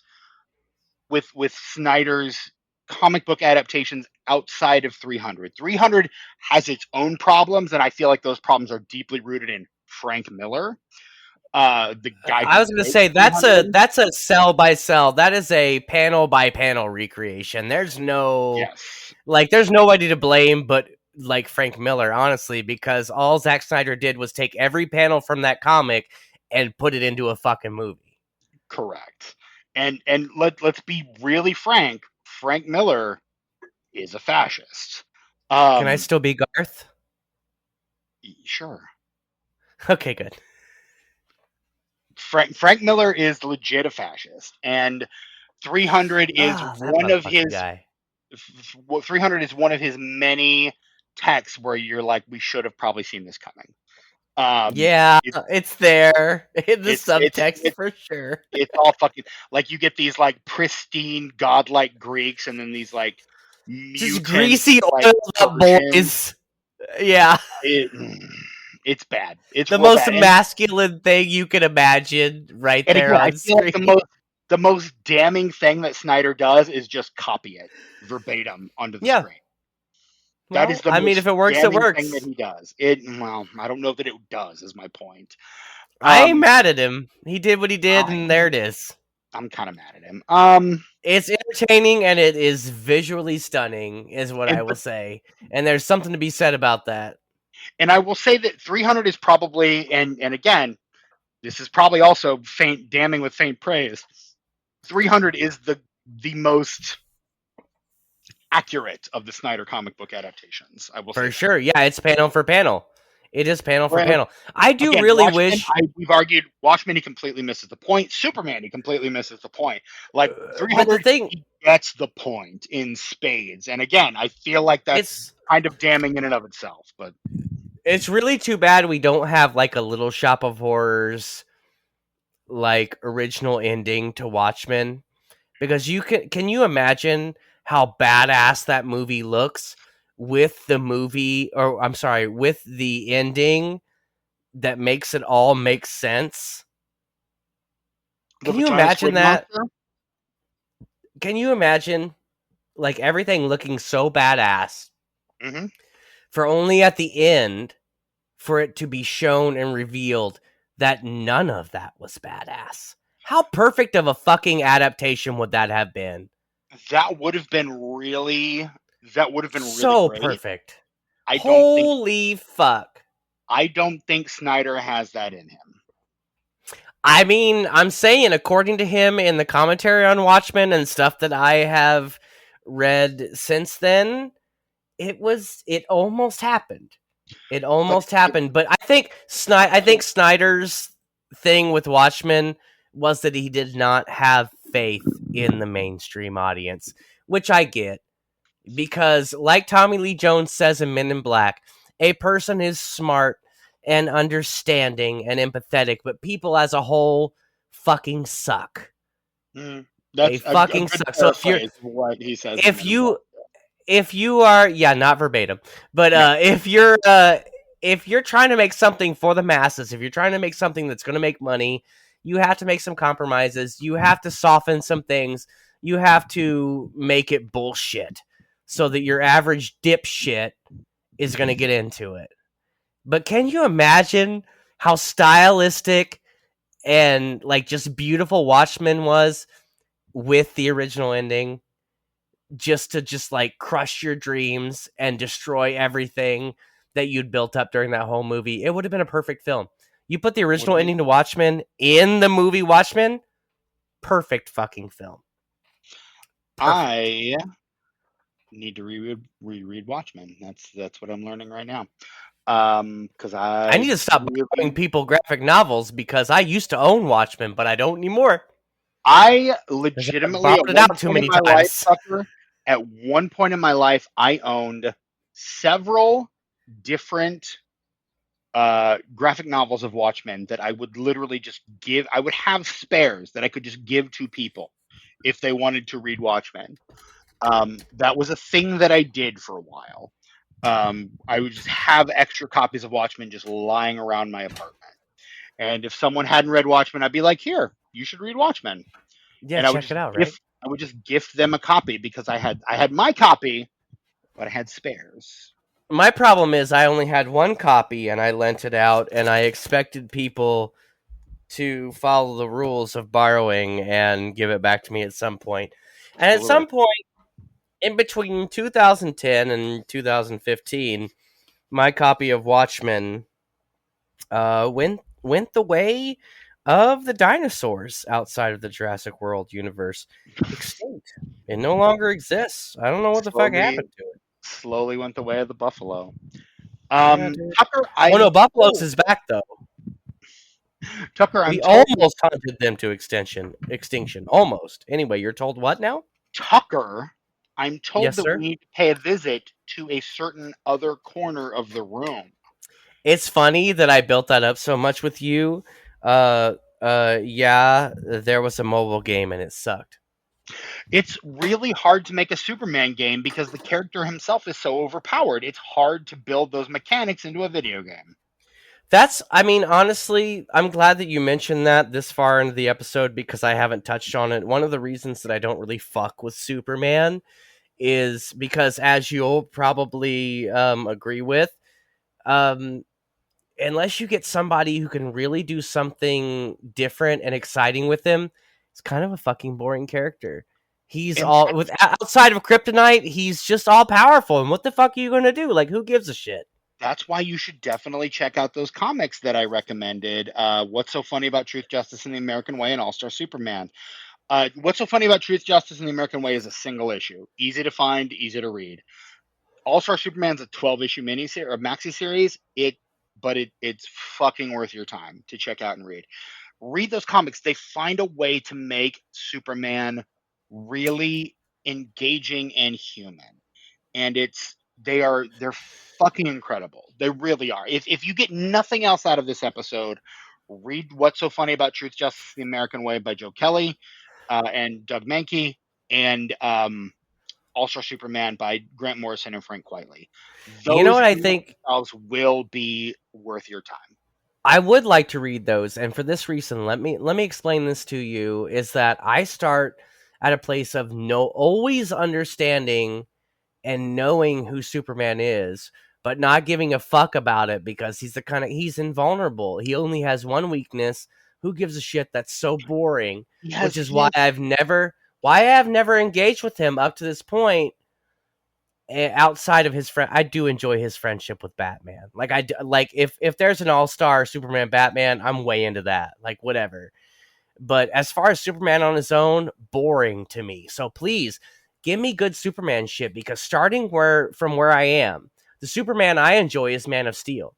And according to you, that's kind of just like the most basic, like you don't even understand who Superman actually is it is a kind of fundamental Superman. misunderstanding of Superman. I would argue. Yeah. It's a great place to be because I still have that foundation of Snyder's Man of Steel where I can still enjoy that, but also I can build on that if you give me some shit like to read that will An- just like blow my mind. Another run, and it's a long run, but it's worth digging into. The reign How of many Super issues? the It's several. It Holy ran fuck. for It's like a whole fucking run, like several years. and across 4 different titles. Fuck a duck. There was, after the death of Superman and the funeral for a friend, there was the main Superman titles each had, it was a saga called the Reign of the Supermen, and it was Oh, I remember that because you had like Steel you had and 4 you different had like you had Steel, Superboy and like all those Superboy, mid-meffers. Eradicator, and Cyborg Superman, and it really helps to define. Don't die, please don't die. That saga really helped, and it ends with the return of the actual Superman, the real Superman. But it's this, I this it really does a good job of trying to define what Superman is for the '90s, like for that Yeah. era, and by exploring all it's like the Islamic principle. If you want to describe God, you Oh, don't wow. describe what he is, you describe what he isn't. Yeah. That's what Reign of Superman does for Superman. Reign of the Superman does for Superman. It defines Superman by defining what he's not. And it's a really, really fascinating run on I'm that way into book. that. It would probably help to read the whole Death of Superman arc and Funeral for a Yeah. Friend first to set that up. So again, you're committing yourself to a lot, and it's '90s comics, so not the best era for the genre or for the medium, but still there's some good stuff to be had there if you know where you're looking. So again, that's Steven's comic book corner, recommending What's So Funny About Truth, Justice, and the American Way, Action Comics 775, All-Star Superman issues 1 through 12, and the Reign of the Superman saga. That's where I would start you, and then we can get into stuff like Superman for All Seasons and stuff like that. But again, like there's this notion that Superman, despite being born on this other planet, is raised in Kansas with like wholesome middle American values. And those are the things that define him as a character, and those are not the things that define this version of Well, Superman, which again it's is what I find so frustrating. funny in Batman v Superman, right before the guy in the wheelchair blows up like the entire government building. Scoot McNairy, s- yeah. Somebody's like, "Go back to your planet," and Superman's like, "Bitch, I'm from Kansas. Yeah. What are you talking about? Go back to my planet? Like, I don't even know what my planet is, motherfucker. And I'm from Kansas. and that's what he Like, fuck said. That's what, and I should mention, Harry Lennox is in this movie, and I went to college with his niece. Oh, Um, nice. yeah, which was kind of cool. It was one of those things. Like a buddy of mine was like, "Did you know that so and so is Harry Lennox's niece?" And I'm like, "Who's I Harry think Lennox?" you briefly mentioned that before, I like might 3 have years done. ago, maybe. I might have done, but he's an incredible actor, and he's in this movie. But like Superman says to him at the end of the Henry Cavill says to him at the end of this movie, "I'm from Kansas. I'm as American as it gets." The Yeah. problem is that the America that this Superman embodies is not the America, the hopeful America. It's the America of now, the America Well, veering on a fascist state. mhm. That's the America and this Superman represents. and that's why I think that like I did enjoy these films in the past, and watching all three of them as a trilogy helped a lot. But also in 2025, a lot of the shit that goes on in these movies hits a lot fucking harder. So different. Yeah. A lot harder. And I don't think that was intentional by Zack Snyder, because as much as I love Hope Zack not. Snyder as a filmmaker, For his sake, I I hope don't not. I don't think that he's like tapped in to that shit. He definitely is, like Michael Bay, a very technically proficient filmmaker. He does what he Like does, and he does it very well. the boy can make some shit look good. He can. And I think that's why you have to have somebody like David S. Goyer, who wrote this film, to kind of balance that out. And unfortunately, I don't think Goyer does a particularly good job here. It doesn't know, and I get that. Like I understand your point of view, and I understand why people don't particularly enjoy this movie as a Superman film Mhm. or as a film. But for me, in these three films specifically, Man of Steel, Batman versus Superman, and Zack Snyder's Justice League, it I don't know, for what he was trying to do, he really knocks it out of the park. Like, you can say shit about it. Like, you can Oh, not like and it, I have, and I will.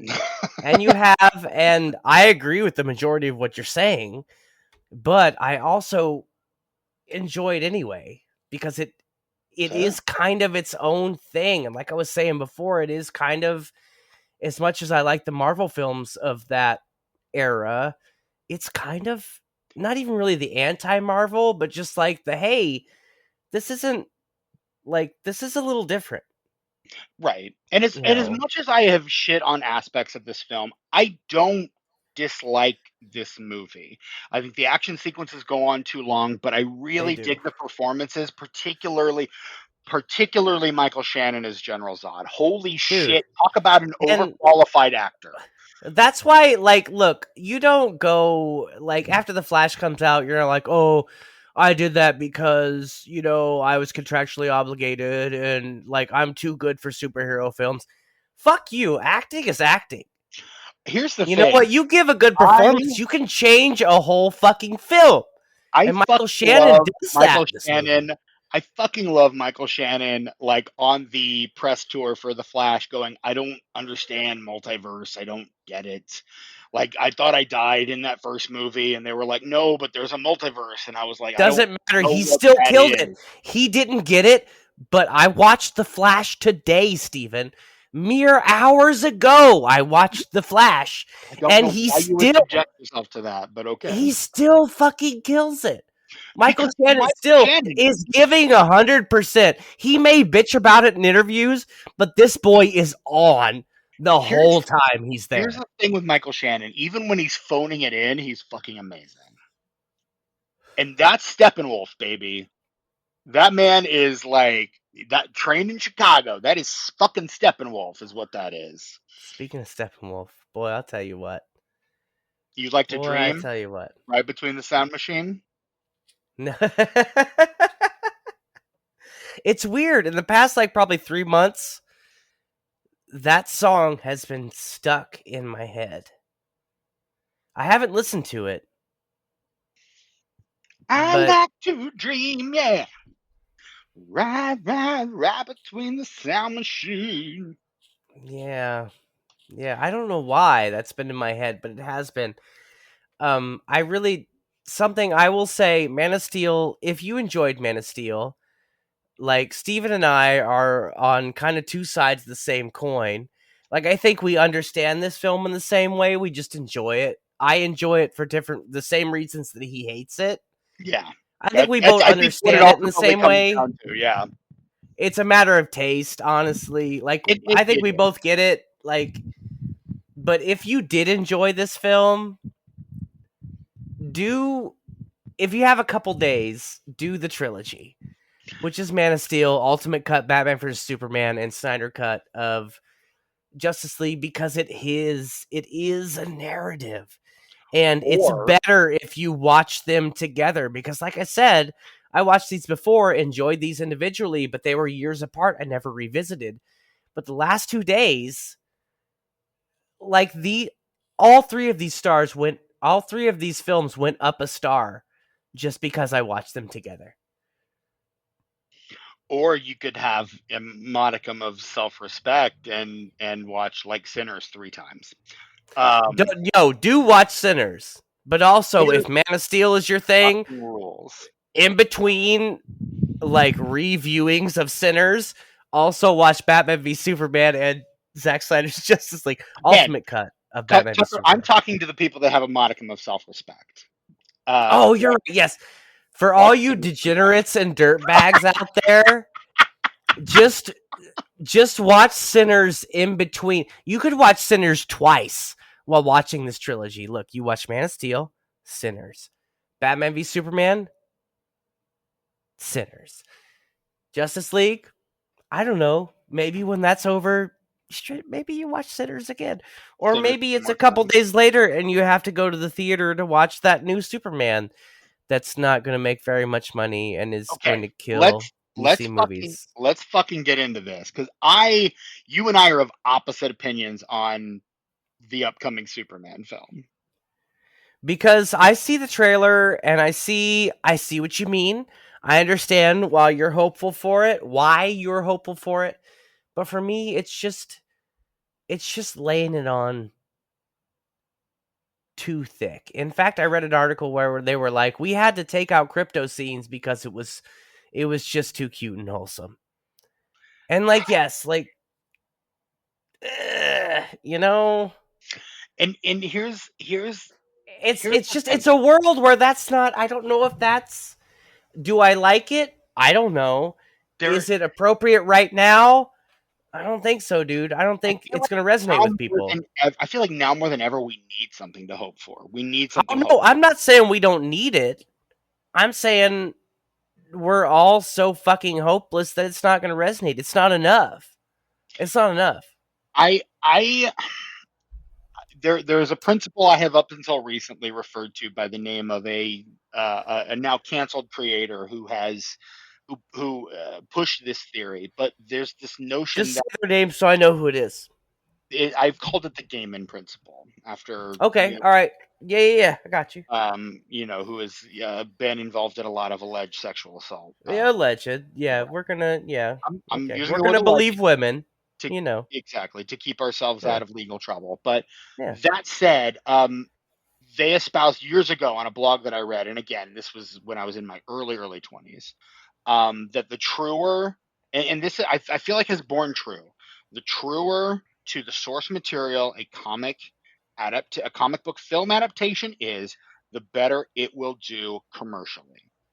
And I feel like more than anyone probably since Richard Donner, and maybe even more than Richard Donner, I feel like James Gunn gets Superman. The fact that he is using All Star Superman as a reference point for this movie is a really encouraging sign for me as a comic book reader. Like a super encouraging sign, because that tells me that he gets what makes Superman tick as a character. The fact I. that it was his own father's death that inspired his script for this movie, the fact that Pa Kent dying in a lot of continuities is a formative experience for Superman. It's a big deal The for fact, sure. the fact that his own experiences with his problem rescue dog inspired the relationship between Superman and Krypto. Like all of that stuff leads me to believe that this is going to be really a really faithful adaptation of the character of Superman, and that's what leads me to believe it will be successful. Because the truer to the heart of these things, the adaptations tend to be, the better they end up doing. And so I think I'm very I will say this. I am more excited for Superman than I am for the Fantastic Four. And we will spend the next couple of weeks talking about the Fantastic Four.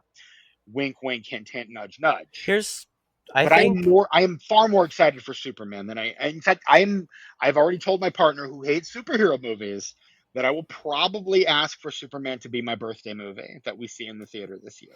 Oh, Because that's I love fantastic. to see a movie in theaters on my birthday. We're both taking my birthday off work so that we can, and I want to go to the theater and I want to see the new Superman movie. Like that's what I want to Steven, do for my birthday. if you want to see it twice on that day, I will drive to Chicago. I'm just saying. If you're offering, I might take you up on that, honestly. Bitch, I will go see that movie with you. I might take you up. I will discuss it with my partner, but I might take you up Because on that. if you're trying to see it twice, I don't want to take that opportunity from your partner. Like, you do that, and Look, then we'll also have our thing. I'll watch it with the both of you, and then we can all go Yeah, out for for sure. burgers after. Fuck yeah. I do like a burger. I know she likes a veggie burger, so we can all get Everybody, we can find a place that's got all the different kinds of everybody's a burger burgers. guy. Because Yes. there's two things I love to do on my birthday. I like to see a movie in the theater, and I like to get a cheeseburger. That's what I like to Here's the thing about the new Superman that's coming out, Steven. I think James Gunn, he's always been a good filmmaker, but I think in the last maybe 5 to 10 years, he has evolved into kind of like an S tier filmmaker. Like, he doesn't miss. And I do. don't necessarily think that this Superman movie that's coming out is going to be an objective miss, but I also don't think it's the Superman movie that's going to work right now. Is it the best Superman movie objectively? Maybe it might be, probably. I haven't seen it yet, but it looks like it might be. But also, I don't think that's going to work right now, is the thing. I don't think it matters that it's the best. I don't think it's going to work for like the way people are feeling right now in general. Like it feels too, I don't know, like Sinners was, we're talking about Sinners again. You guys go see It's Sinners for sure. it's It's on hard. Max. Everybody has Max. Who doesn't have Max? Raise your hand if you don't have Max. I don't see any hands. I kind of want to fucking watch. It's almost 10 o'clock at night I might see it. in Illinois. I'm considering watching it after this Maybe episode because it we'll watch it as soon as we're done recording this God, it podcast, Steven. fucking rules. I love it We so gotta much. wrap it up in about 4 minutes though. It is my favorite movie of the year so far. Yeah, it's almost 11 o'clock Me, too. and you know what? Honestly, Steven, I had mentioned to you before that it didn't exactly, I think it was overhyped for me. It didn't hit exactly what my expectations were. I think it still is probably the best film of the year. It's Even with that one view where it kind of did not reach exactly my expectations. it's one of those movies I feel like every time I watch it, I'm gonna get something else out. I'm gonna find something else in it. And that's the thing. I think I need to watch it again because I think if I watch it again, knowing what having watched it before and been like, oh, like these people are just like doing social media shit and being crazy and being exaggerated because they're on social media. Like maybe since I know what it is now and I'm not Right. taking that into consideration, I will probably enjoy it a lot more, like deeply a lot more.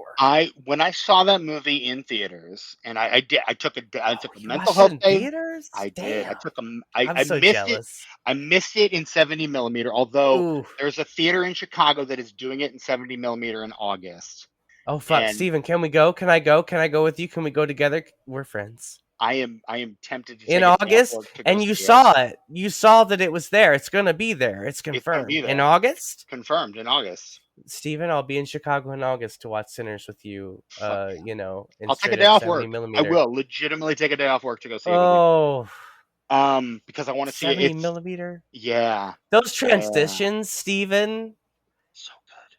to 16 by, I'm not even 16 by 9. It was fucking From scope. It wasn't even flat. It was yeah, even thinner. From exactly. that to IMAX, which is like Uh-huh. essentially 4x3. Uh-huh. Uh-huh. Speaking of Uh-huh. Batman v Superman, coming back to the film we're actually covering, Batman v Superman, which is a Not kind of the film we're covering, but spin-off. sure. Spin-off. I will concede a spin-off, though it's a narrative, but still a I'm glad spin-off you're coming of around to Man of my way of Steel. thinking. Yes, I'm yes. not, it's just like I'm learning to not just be so precious about it. It's more like I just don't care. Because I know it's one cohesive narrative, and I do agree with what you said about how, like, yeah, Man of Steel is all Superman, and even though Batman v Superman is all about the fallout of Man of Steel, Superman's only in it for a bit, so like I understand that, so I'm kind of taking that into account Sure. as well. I don't remember why I brought it up, but I'm glad we cleared that up. I truly am. But yeah, Sinners rules, and It Man of really Steel does. is fine. I will say though, Man of Steel does come out on June 14th in the year of our Lord 2013. Oh gosh, the It year of my opens divorce, it. the best summer of my life. I would say I was firmly married in 2013. Good for you, Steven. Was it? Maybe at the time, maybe not in the long run. Who knows? I wasn't there. You weren't. Man of Steel opens at number 1. It opens to $128.7 million. Like you would be surprised with the amount of shit these movies get. They did well at the box office, at least the trilogy I spoke of. The domestic box office on this movie is $291 million. It gets another 377 million For that international global. Yep. for a worldwide box office. of $668 million. Like That is not shabby. we're not freaking out, but we made money. Right. That is on a budget of 200 on an advertised budget of $225 Sure. million. So it And then made you add 50 to 100 million for promotion, correct. Or and you you're know, still making 200 million. That sounds great to me. right. And so it was kind of one of those things like we need to hit 300 million to get a sequel. It does about that and doesn't get a sequel. What it gets is Well, a few spin-offs it gets a within the same franchise. universe. Yeah. It gets one franchise but not another, which is again why I refer it back to the X-Men Origins Wolverine. It started Yeah. one franchise but not the franchise they intended to start. Well, and see, like, I see what you're saying there, and like, I do agree. As we've discussed this, I agree that it does fit the format of this podcast. But at the same time, as I've said several times during this podcast, Man of Steel, Batman v Superman, and Zack Snyder's Justice League is one narrative. You have Everything said else that. in the Snyderverse, everything else in the DCEU, Wonder Woman, Wonder Woman 1984, Shazam, and Shazam 2, like You know what Aquaman, all that shit. It's all backstory. It's all side shit.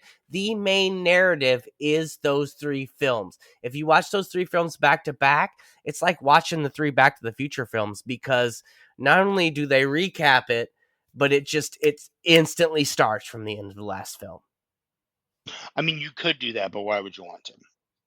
I did it, and let me tell you, I know if you you did that. if you even slightly enjoy these films, they are better if you watch them in like a 48-hour period. I watched them in a 24-hour period, less than a 24-hour period, but I don't want to put that pressure on you. I'm just going to say if you watch all three of them within a week, you're probably good. I am going to say, Tucker, this is one of our longest episodes in recent memory.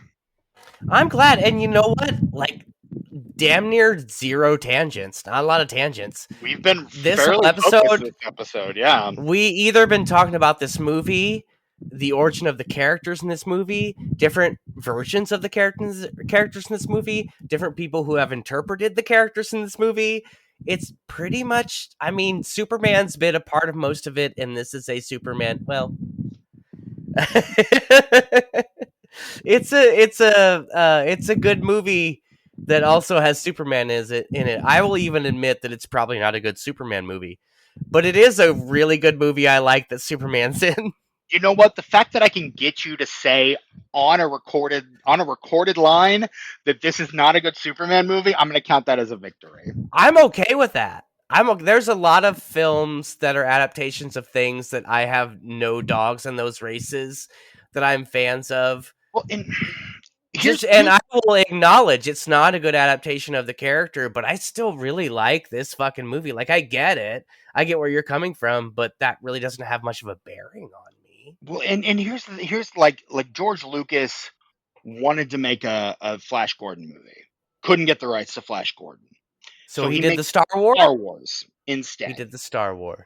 And God here's the damn it. thing: sometimes the limitations help the artist make the better art. I So wish he had gotten the Flash Gordon, Steven, because now we got all these Star Wars fanboys. I know. And here's the thing: Flash Gordon, fun movie. We covered it on this podcast. See our past episode on Flash Gordon. I did It's a fun enjoy fucking that movie. episode. It's a good episode. I was great not movie. in that episode, but I did You were quite not. enjoy it. I was a That fan was- at the time. That was the year before we added Tucker to the roster. That's me. That's you. But yeah, Superman gained again. It makes about just shy of 700 million worldwide. It opens at I mean, that's really close to $1 billion compared to other films. Just saying. Compared to films that made less than that, it is real close. Compared to movies that made 600 billion or million or less, yeah, not a lot. Not a lot, dude. It opens at number 1 at the box office, opening at number 2 at the box office. Also in its first weekend, one of my partner's favorite movies, actually. This Is the End.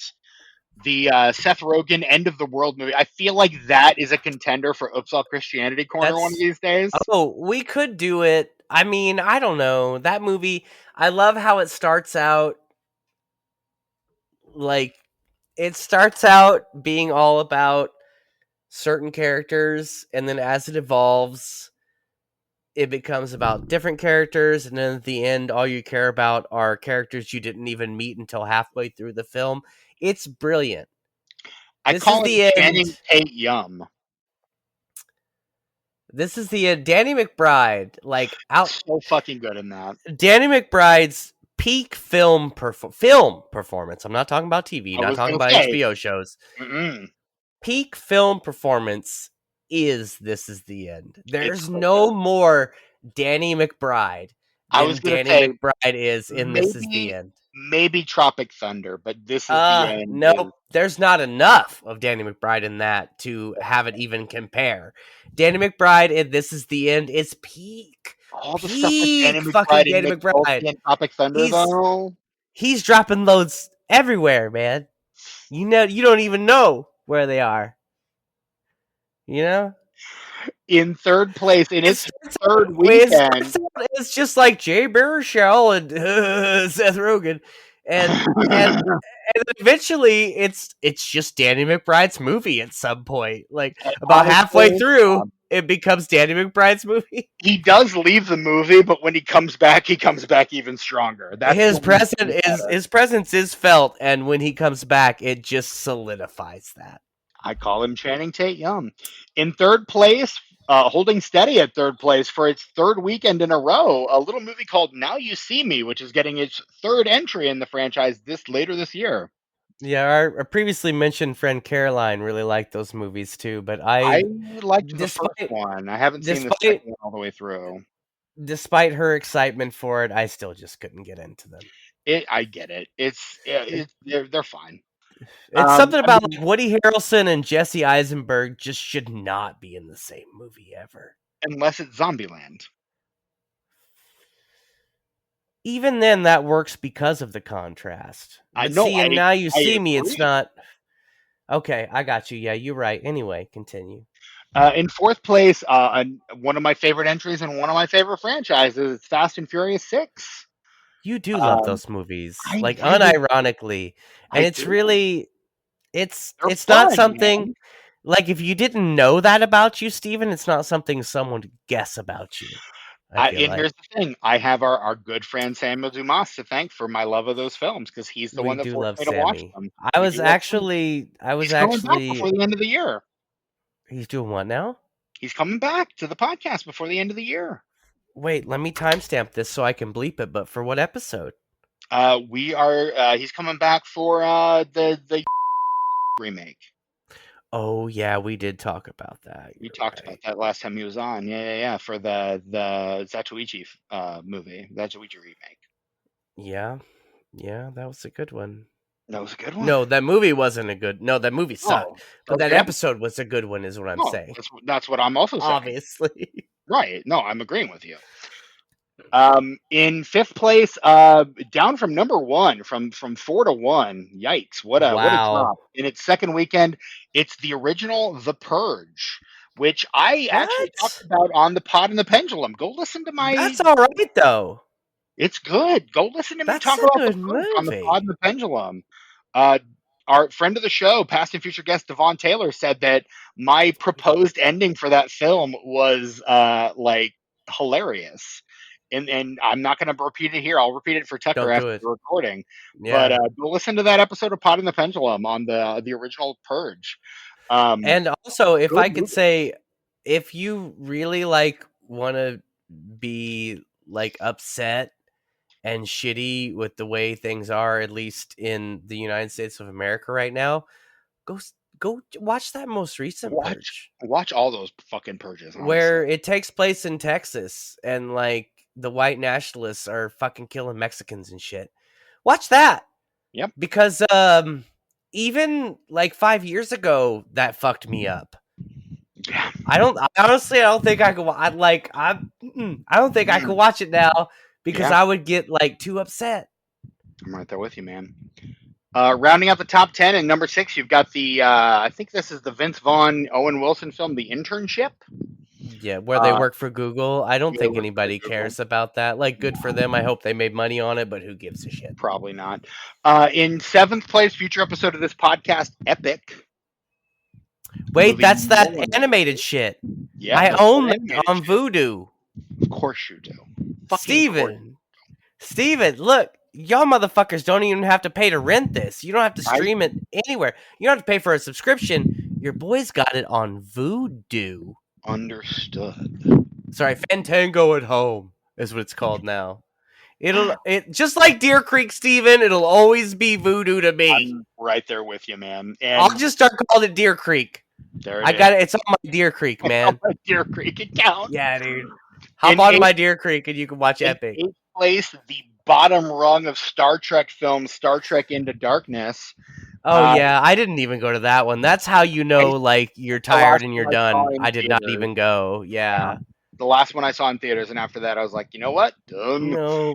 However, in its 5th week, it has earned over $200 million. Good for them, though. Like, we always love a Trek win. Oh, yeah, for sure, 100%. In 9th place, past episode of this podcast, After Earth, Will Smith trying to force his son into superstardom. Did I watch that? You did. We recorded an episode on that last year. Look, I don't remember it at all, and not because Steven, it's weird. I was on the internet the other day, and I read this article that said that frequent and consistent use of marijuana can affect You've been blazing up for the past half an hour. It's okay. I have a window open. Oh, okay. Okay, and I'm on the east wing, so I'm good. I don't know. But I read, I couldn't believe this. But marijuana actually negatively affects your memory function. Can you believe that, Steven? I refuse to believe that's Can you true. believe that? I will tell you, Tucker, there are episodes of this podcast I do not remember recording. No, but After Earth, that's Will Smith. You know I love the Fresh Prince. That was part of our Will Smith theme month where we had our past future guest Devon Taylor on to talk about Hancock. Devon was there for Hancock. Yeah, that was a good episode. We Hancock. talked about After Earth. We talked about Wild Wild West. I do love Hancock and hate Hancock at the same time, but I'm also I'm drawn to it. I do love that movie. You do. Boy, I tell you what. Anyway, what was the next? Love Wild Wild West. We're going straight to the Wild Wild West. And rounding out the top 10, we've got Iron Man 3. Shane Black's Iron Man 3. So there's that. I didn't love or hate. It was just whatevs. It pushed the Mandarin, but yeah. Look, it pushed the story forward. I actually did because that's another one of those things where I'm just not precious about it. I don't care. The fact that they turned a huge fucking A tier, S tier villain. But yeah. The fact that's such a subversion of expectations for anybody that's read the comics or anything. And I can't deny, like I said, I'm all about contrast, dude. Subversion of expectations is a big part of that. So if you can make me think one thing is happening because of what I know, from the comics or whatever, and if you can completely turn that on its head without me knowing you're going to do it, more fucking power to you. Good for you, Ben Kingsley. You knocked it out of the park. We all love you. And then he came back for the 10 Rings. And he was great in that. He served a different purpose. He was the silly boy in that. For the Action Man series. Good. He's coming back for that too. They keep bringing him back. He's not the Mandarin. I recognize he is not the Mandarin. Fuck that. But I do love his Mandarin. Is what I'm saying. Trevor Slattery. The tomatometer score for Man of Steel is a 57%. That's fair. Very polarizing. Man of Steel's exhilarating action and spectacle can't overcome its detours into generic blockbuster territory. The Metascore I actually would take that as a compliment. You would. The Metascore is a 55 based on 47 mixed or average reviews from critics. And Tucker, would you care to guess the Letterboxd score for Man of Steel? Why, yes, Steven. I think that it might be between 2.9 and 3.4. Wow, you really made that believable. It is 3.0, Tucker. Well done. Of the two of I us, can't believe I've done this. you can tell which of us is the actor. I succeeded. Good for me. And yet we both have IMDb Well credits. done. Wild. Yes, it is a 3.0 for Man of Steel is the current letterbox score. So well done. Fell right within the Thank you. right in the goalpost there. In fairness, that is what you guessed the first time before your recording screwed up. But yes, since I don't know what you're talking about. we're being honest about all this stuff today, um, It's such a patchwork of an episode, really. it kind of is. Yeah. At least we got this recorded on the same night. Tucker, out of 5 stars, how are you ranking 2013's Man of Steel? This is a solid 3.5 Yeah. because I understand the qualms people have with this movie, and they are valid, but I don't give a shit. Which tracks. Whereas So we are at a 3.5. I'm Can giving I it guess yours, Steven? go for it. Can I guess yours? Steven's going to give it a 2. No, I'm giving it a 3. Really? I Okay. am. That's not what I got from like how we No. I mean, I don't know. You did say that like you had always implied that it was a well-made film. You just disagreed with the portrayal of the character that you Right. kind of had some precious thoughts about. Yeah. There are elements of this film that I Okay. really do deeply enjoy. And again, Michael Shannon's performance is And it chief looks among them. fantastic It's too. a good Yeah. looking Most of the movie. time. Again, when everything's not completely washed out. I love the performances. Like When I think everything's not completely CGI. right. I for good or ill, I like what Cavill is trying to do with the character.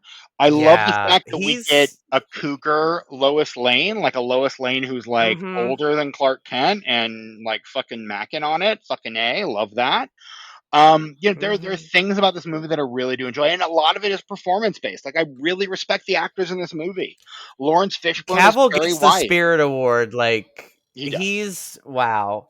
He's He it like doing if you don't have Cavill in this, it doesn't really work. Like he's with doing the what I work. heard He from is. the other choices, I couldn't see anybody but Cavill like giving this kind of effort and getting this kind of result. Right. And I mean we again for good or ill, this is the movie we ended up with. Whether or not, is it the Yep. best adaptation?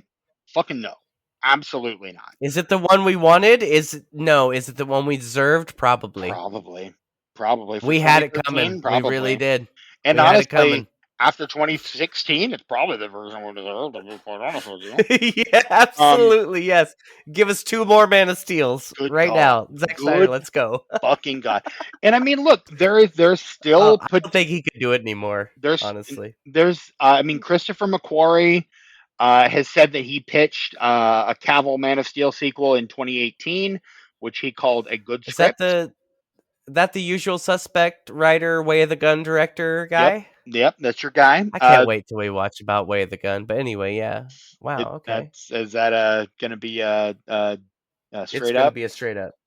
Oh, I well, mean, it could be main feed. They could if it had made enough money, they would have made a sequel. okay. It's not like it doesn't like, It doesn't leave itself open end for on a a sequel, but if it had made enough money, the Hollywood would have figured out a way to make it.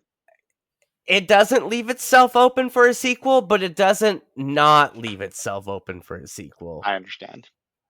It just kind of it's the end of that story, and like if you wanted to do another movie with some of those characters, cool. Mm-hmm.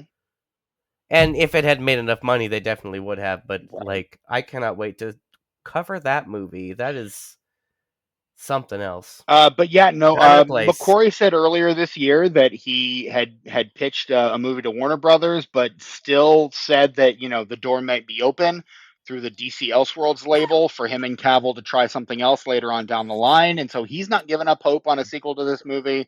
But we have, which is why we're covering it. Honestly, that would be so rad if we had, because you know how you have another Batman.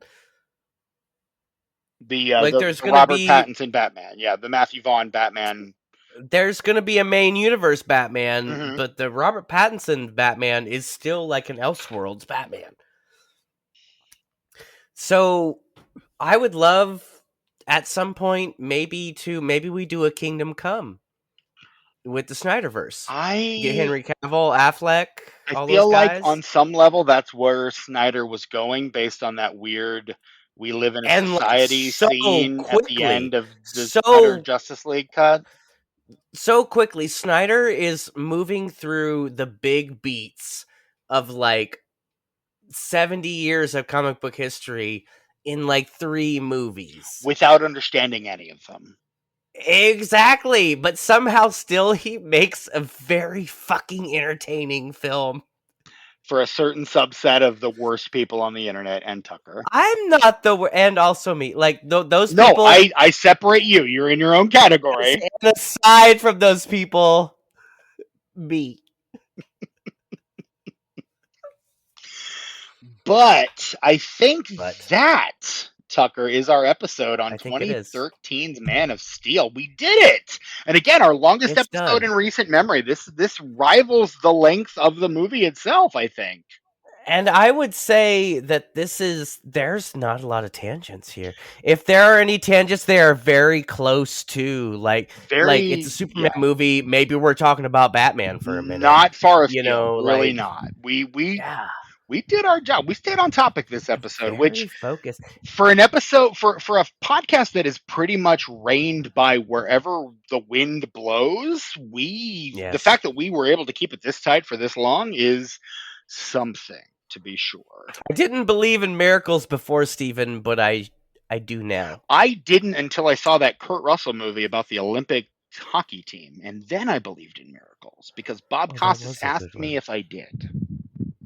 And at that point, I did. But that having been said, you can find us, the Disenfranchised Podcast. Obviously, you found us wherever you find your podcast. If you find your podcast on Spotify or Apple Podcasts, please leave us a 5-star rating and review. That would go a long way to helping us find more listeners like yourselves. And honestly, we think you're pretty cool. So more people like you probably also be pretty cool. You can shoot us an email, disenfranchpod@gmail.com. Let us know some future failed franchise starters you'd like to see us cover. This is our 238th episode, so I'm sure there's That's other a lot stuff. of episodes. That's a lot of Tucker. We've been doing this for almost 5 full years. We're Look, coming up on the end of our 5th season of this podcast. At this point, we have more episodes than we do consistent listeners. That's true. Which is something to be proud of. We're doing this. That's work ethic. We're doing this because we love to do it, not because people are listening to us and clamoring for more. We'll just say that. Well, for me, it's like just even if like 100 people like want to listen to me like bullshit for 2 hours, like fucking yeah, let's do it. I'm 100 people. That's a lot of people. I don't even know that many people. I do it because I like to talk to my friends, and honestly, if people want to listen to me talk to my friends for a couple hours each week, it's the added bonus. Look, it's the gore in Dawn of the Dead. Dawn of the Dead would be a perfect movie even without the gore, but because it's there, it's the whipped cream and cherry on top. I'm going to be talking about Dawn of the Dead next week with the Pod and the Pendulum. Really? You want to get in on that? I might. If that's an invitation, I might. I have a lot to say about that movie. I'll run it by Mike. Although the last time I did float your name, he said he didn't want to be insulted on his own podcast again. Well, I mean, you know what? You say stupid shit, you get stupid responses. I don't know what to tell you, man. Like, we're all friends here. Like, we're just having a good time, and it's all in good fun. So I'll float it. I'll float it in the Slack. The Pod and Pendulum Check out Slack. the VHS episode of Pod and Pendulum and see if you can spot where I offended said person. Past and future guest, friend of the show, our perennial Valentine's Day date, Mike Snoonian. Oh, we do love him. I do love. I do love having him on for He's the sure. best. He's the best. I fucking love him. Yeah. And honestly, I think at least half of our listenership is due to the fact that I got involved with the Pod and the Pendulum. I feel like I owe a lot of our success to Mike. Because I don't think we'd have Oh found yeah, for quite the sure. audience that we would have found if not for Mike and Pod and the Pendulum. And I've Yeah, said that to his, I absolutely. say that every time he's on, actually. And he Well, always, and the fact that you're on there all the time, I, like that just yeah, yeah, he always demurs, but it's absolutely true. Regardless of whether or not he chooses to believe it, it's 100% true. You can find us on the social medias at Disenfranch Pod. I think we're on Bluesky, YouTube, and Letterboxd, and that's it. We don't update any of the others. So if you follow us on Instagram or Twitter, we're definitely not using those platforms anymore because the leaders of those platforms are bootlicking toadies, and we do not respect them. So Blue Sky, Letterboxd, YouTube at Disenfranch Pod. You can hit our Patreon up. We have the official conversation of the Disenfranchised Podcast, patreon.com/disenfranchised. For absolutely no money, you can join the official conversation, which is to say you can comment, completely free. and usually Tucker or I will respond in some form or fashion to what you have to say on the main feed episodes. You also, if you want to spend a little extra money, $5 a month, you get access to our back catalog of deep cuts, including the So much. aforementioned Oops All Christianity corner on Kevin Smith's 1999 film Dogma. That's a good one. Wasn't that like our first Oops All That was the Christianity first corner? All And Christianity then we corner. did what? Last Temptation of Christ? Yeah, and I feel like we've Dude. done one other one. I've got a lot of films I want to cover for Upsell Christianity Corner. We should probably do another one of those Look, sometime soon. I feel like that like Last We did Temptation The of Exorcist Christ. too. We did The Exorcist. William Friedkin's The Oh Exorcist. yeah. Yeah, That wasn't as compelling as I thought it would be. But I had the fun. Last Temptation I did too, but just not as like I didn't you know. But Last Temptation of Christ, I feel like we should do that like every couple years. We should just revisit that in the Christianity corner because there's so much going on there. I mean, there's so many other movies to cover. Like we could cover. I know we got to do Left Behind and then the other Left Here's the thing: Behind, Left and we Behind have is to an do Upsell Jesus Christianity Camp. Corner we cover on the main feed because that was a Oh, failed franchise starter. fuck. Yes, please. Kill two birds, right? Exactly. Fuck. That Put it is in two collections at the There Patreon. it is. But yeah, patreon.com/disenfranchpod. Hit us up either at the free or $5 level. We would love to have you at either subscription level. You can find me, your host. Hi, I'm Stephen Foxworthy. You can find me on Letterboxd or Blue Sky at Chewy Walrus. You can find our absent co-host Brett Wright if he decides to join us again at sus_warlock on Letterboxd and Letterboxd only. Tucker, where can we find you on the socials these days? I'm still on Instagram, You're the and I'm one. also on. I'm the only one. I'm also on YouTube. Both those places you can find me at Ice909. That's ICENINE, the number 0 and the number 9. Also, Tuck Mugs, Tuck_mugs, also on Instagram. We had a new post. We did. Something happened the other day.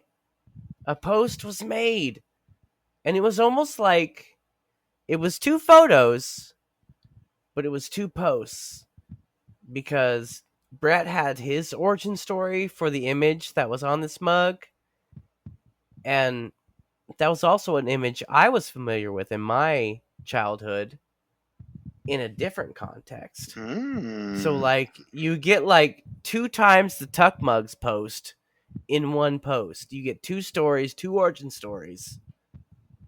It's probably the best Tuck Mugs post that has happened so far. Not to be Just because of hyperbolic or anything, but no, but just because of how much is there, the content is there. It's 2 photos. One photo of the cup, a second photo of the cup in the dark, glowing. It is a in glow in the dark the dark, it glows. travel Listener, cup. it glows in the It dark. straight up glows. And Straight it up. just happens. It just so happens that the art on that cup is the art from the Ghostbusters board game from like 1986, which I owned, and I obsessed over that art. That was the best Ghostbusters shit for a while. It sustained me. That was my Ghostbusters art. That's it. So yeah, there's a couple different stories for that most recent Tuck mugs. Also, I've got some new mugs. I've got some new pint glasses. I've got some new shot glasses. So now that I feel a little more comfortable being on Instagram as like a beacon of wholesomeness and goodness in a hellscape that is Instagram, like I feel like I want to get some of that shit out. I understand. So expect some shit from Tuck Mugs. If you are not following Tuck Mugs on Instagram, How fucking dare you not, first of all? if you have abandoned Instagram, good for you. Go like re-download Instagram, unfollow everything but Tuck Mugs. Turn on notifications. Bam. It's like a Tuck Mugs app almost. If you only follow that account, I was gonna say, if that's the only account you're following, yeah, it becomes a Tuck Mugs app, pretty much. Yeah. it's the most like, and everybody's invited. Like, if you're someone with questionable like political views, like come on over here and look at my mugs, and maybe the community will make you feel so wholesome that you won't be a jackass anymore. And if it doesn't, fuck right the fuck off. Yeah, that too. Give it a try is all I'm saying. Tuck Mugs is for everyone. It is for everyone because it's literally just mugs and pint glasses and shot glasses. It's not. Yeah. Tuck_mugs Instagrams. Go there now. There it is. And that, friends, is our episode on 2013's Man of Steel. Tune in for the next 2 weeks for episodes on fucking Fantastic Four movies, because that's a movie that's coming out. Boy, howdy, are we fucking excited about that. Probably the two worst Fantastic Four adaptations. Not that there have been many good ones. Are we doing the 94 one first? Yep. Or the... Oh, chronological order, sir. Chronological order always. Steven, can you believe that I have been putting off watching that movie for over 30 years? Tucker, same. I can't even say anything different. Absolutely 100% same. Look, the bootleg was available at Comic Carnival. I could have purchased it in 1996. Yep. But I didn't, because why the fuck would I? I still have a bootleg VHS of old Plastic Man cartoons that I got. You know what? My first exposure to the Clerks animated series was a bootleg from Comic Carnival. Man, Comic Carnival. Those fucking we'll talk about the Comic Carnival bootlegs next week. Let's please talk about the Central Indiana comic book scene. Look, there's a huge late thing there. 90s, early aughts. Please, because we were both part of it. Plus, my brother-in-law was like ran the East Side Comic Carnival. You, me, and Brett all went to the same comic book store at various points. Wait, should we get my brother-in-law in on this? Because he was selling that bootleg. Ask him if he wants to join. If he wants to join, we'll have him on. He ran that Comic Carnival. Ask the East him. Side one, the one there at Cherry Tree. Ask him. It legitimately until it closed. If he wants to be on, we'll have him on. We'll figure out a way to get him in on the record. Absolutely, 100%. Because that's the only way. That's the only way I knew about that, was going to Comic Carnival to get my shit and seeing that bootleg, and I'm like, wait, what? Roger Corman? Yeah. Like, what is this? And like, I read about it in other places subsequently, and we're going to talk about it next week. Yeah. It's one of those that I'm not sure fits our format, but we're gonna fucking talk about it because it never got a sequel, so we're gonna talk about it. I'm excited to see it. Like, it's I am something that I've too. always kind of has been on my list, but I've never really gotten to. Same. And honestly, I kind of want to watch all. I would love to watch all the Supermans and all the Fantastic Fours before those movies come out. Here's the thing: I'm probably not going to see Fantastic Four in theaters. I'm probably not. I want to see I've Superman in theaters. I probably won't see Fantastic Four in theaters. Steven, can I admit something to you? I've never seen a Fantastic Four film.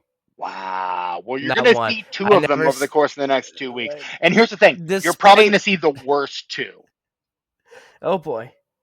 Despite my exposure to the bootleg of the Corman version, I had no interest in it. I had never purchased it. I don't blame you. Like when the Chris Evans, Jessica Alba version came out, I just didn't care. Like, Sure, I didn't give a shit about Fantastic I Four. understand. I understood why it was important in Marvel Comics, but that wasn't Marvel Comics. Like, comic book movies weren't where they are now. So like when that came out, I was like, I don't really Oh, give a fuck. we'll put it in its proper context next week when we talk about it. We absolutely will talk about it in its proper context. But again, that's a next week conversation, not a right now That's so conversation. far away. It, Several hours away. it's so many hours, several hours later. So that is our episode on the 2013 film Man of Steel. Until next week when we dig into another comic book property. This has been the Disenfranchised Podcast for my co-host Tucker, for the absent Brett Wright, and for myself, Stephen Foxworthy. Until next time, save Martha. Why did you say that name, Steven? I don't know, it just kind of came to me. Why did you say that name? No, I don't Why did you say understand. that name? You need to save Why did you say fucking Shut up! Shut the fuck fucking up! Why did you say Martha! that name?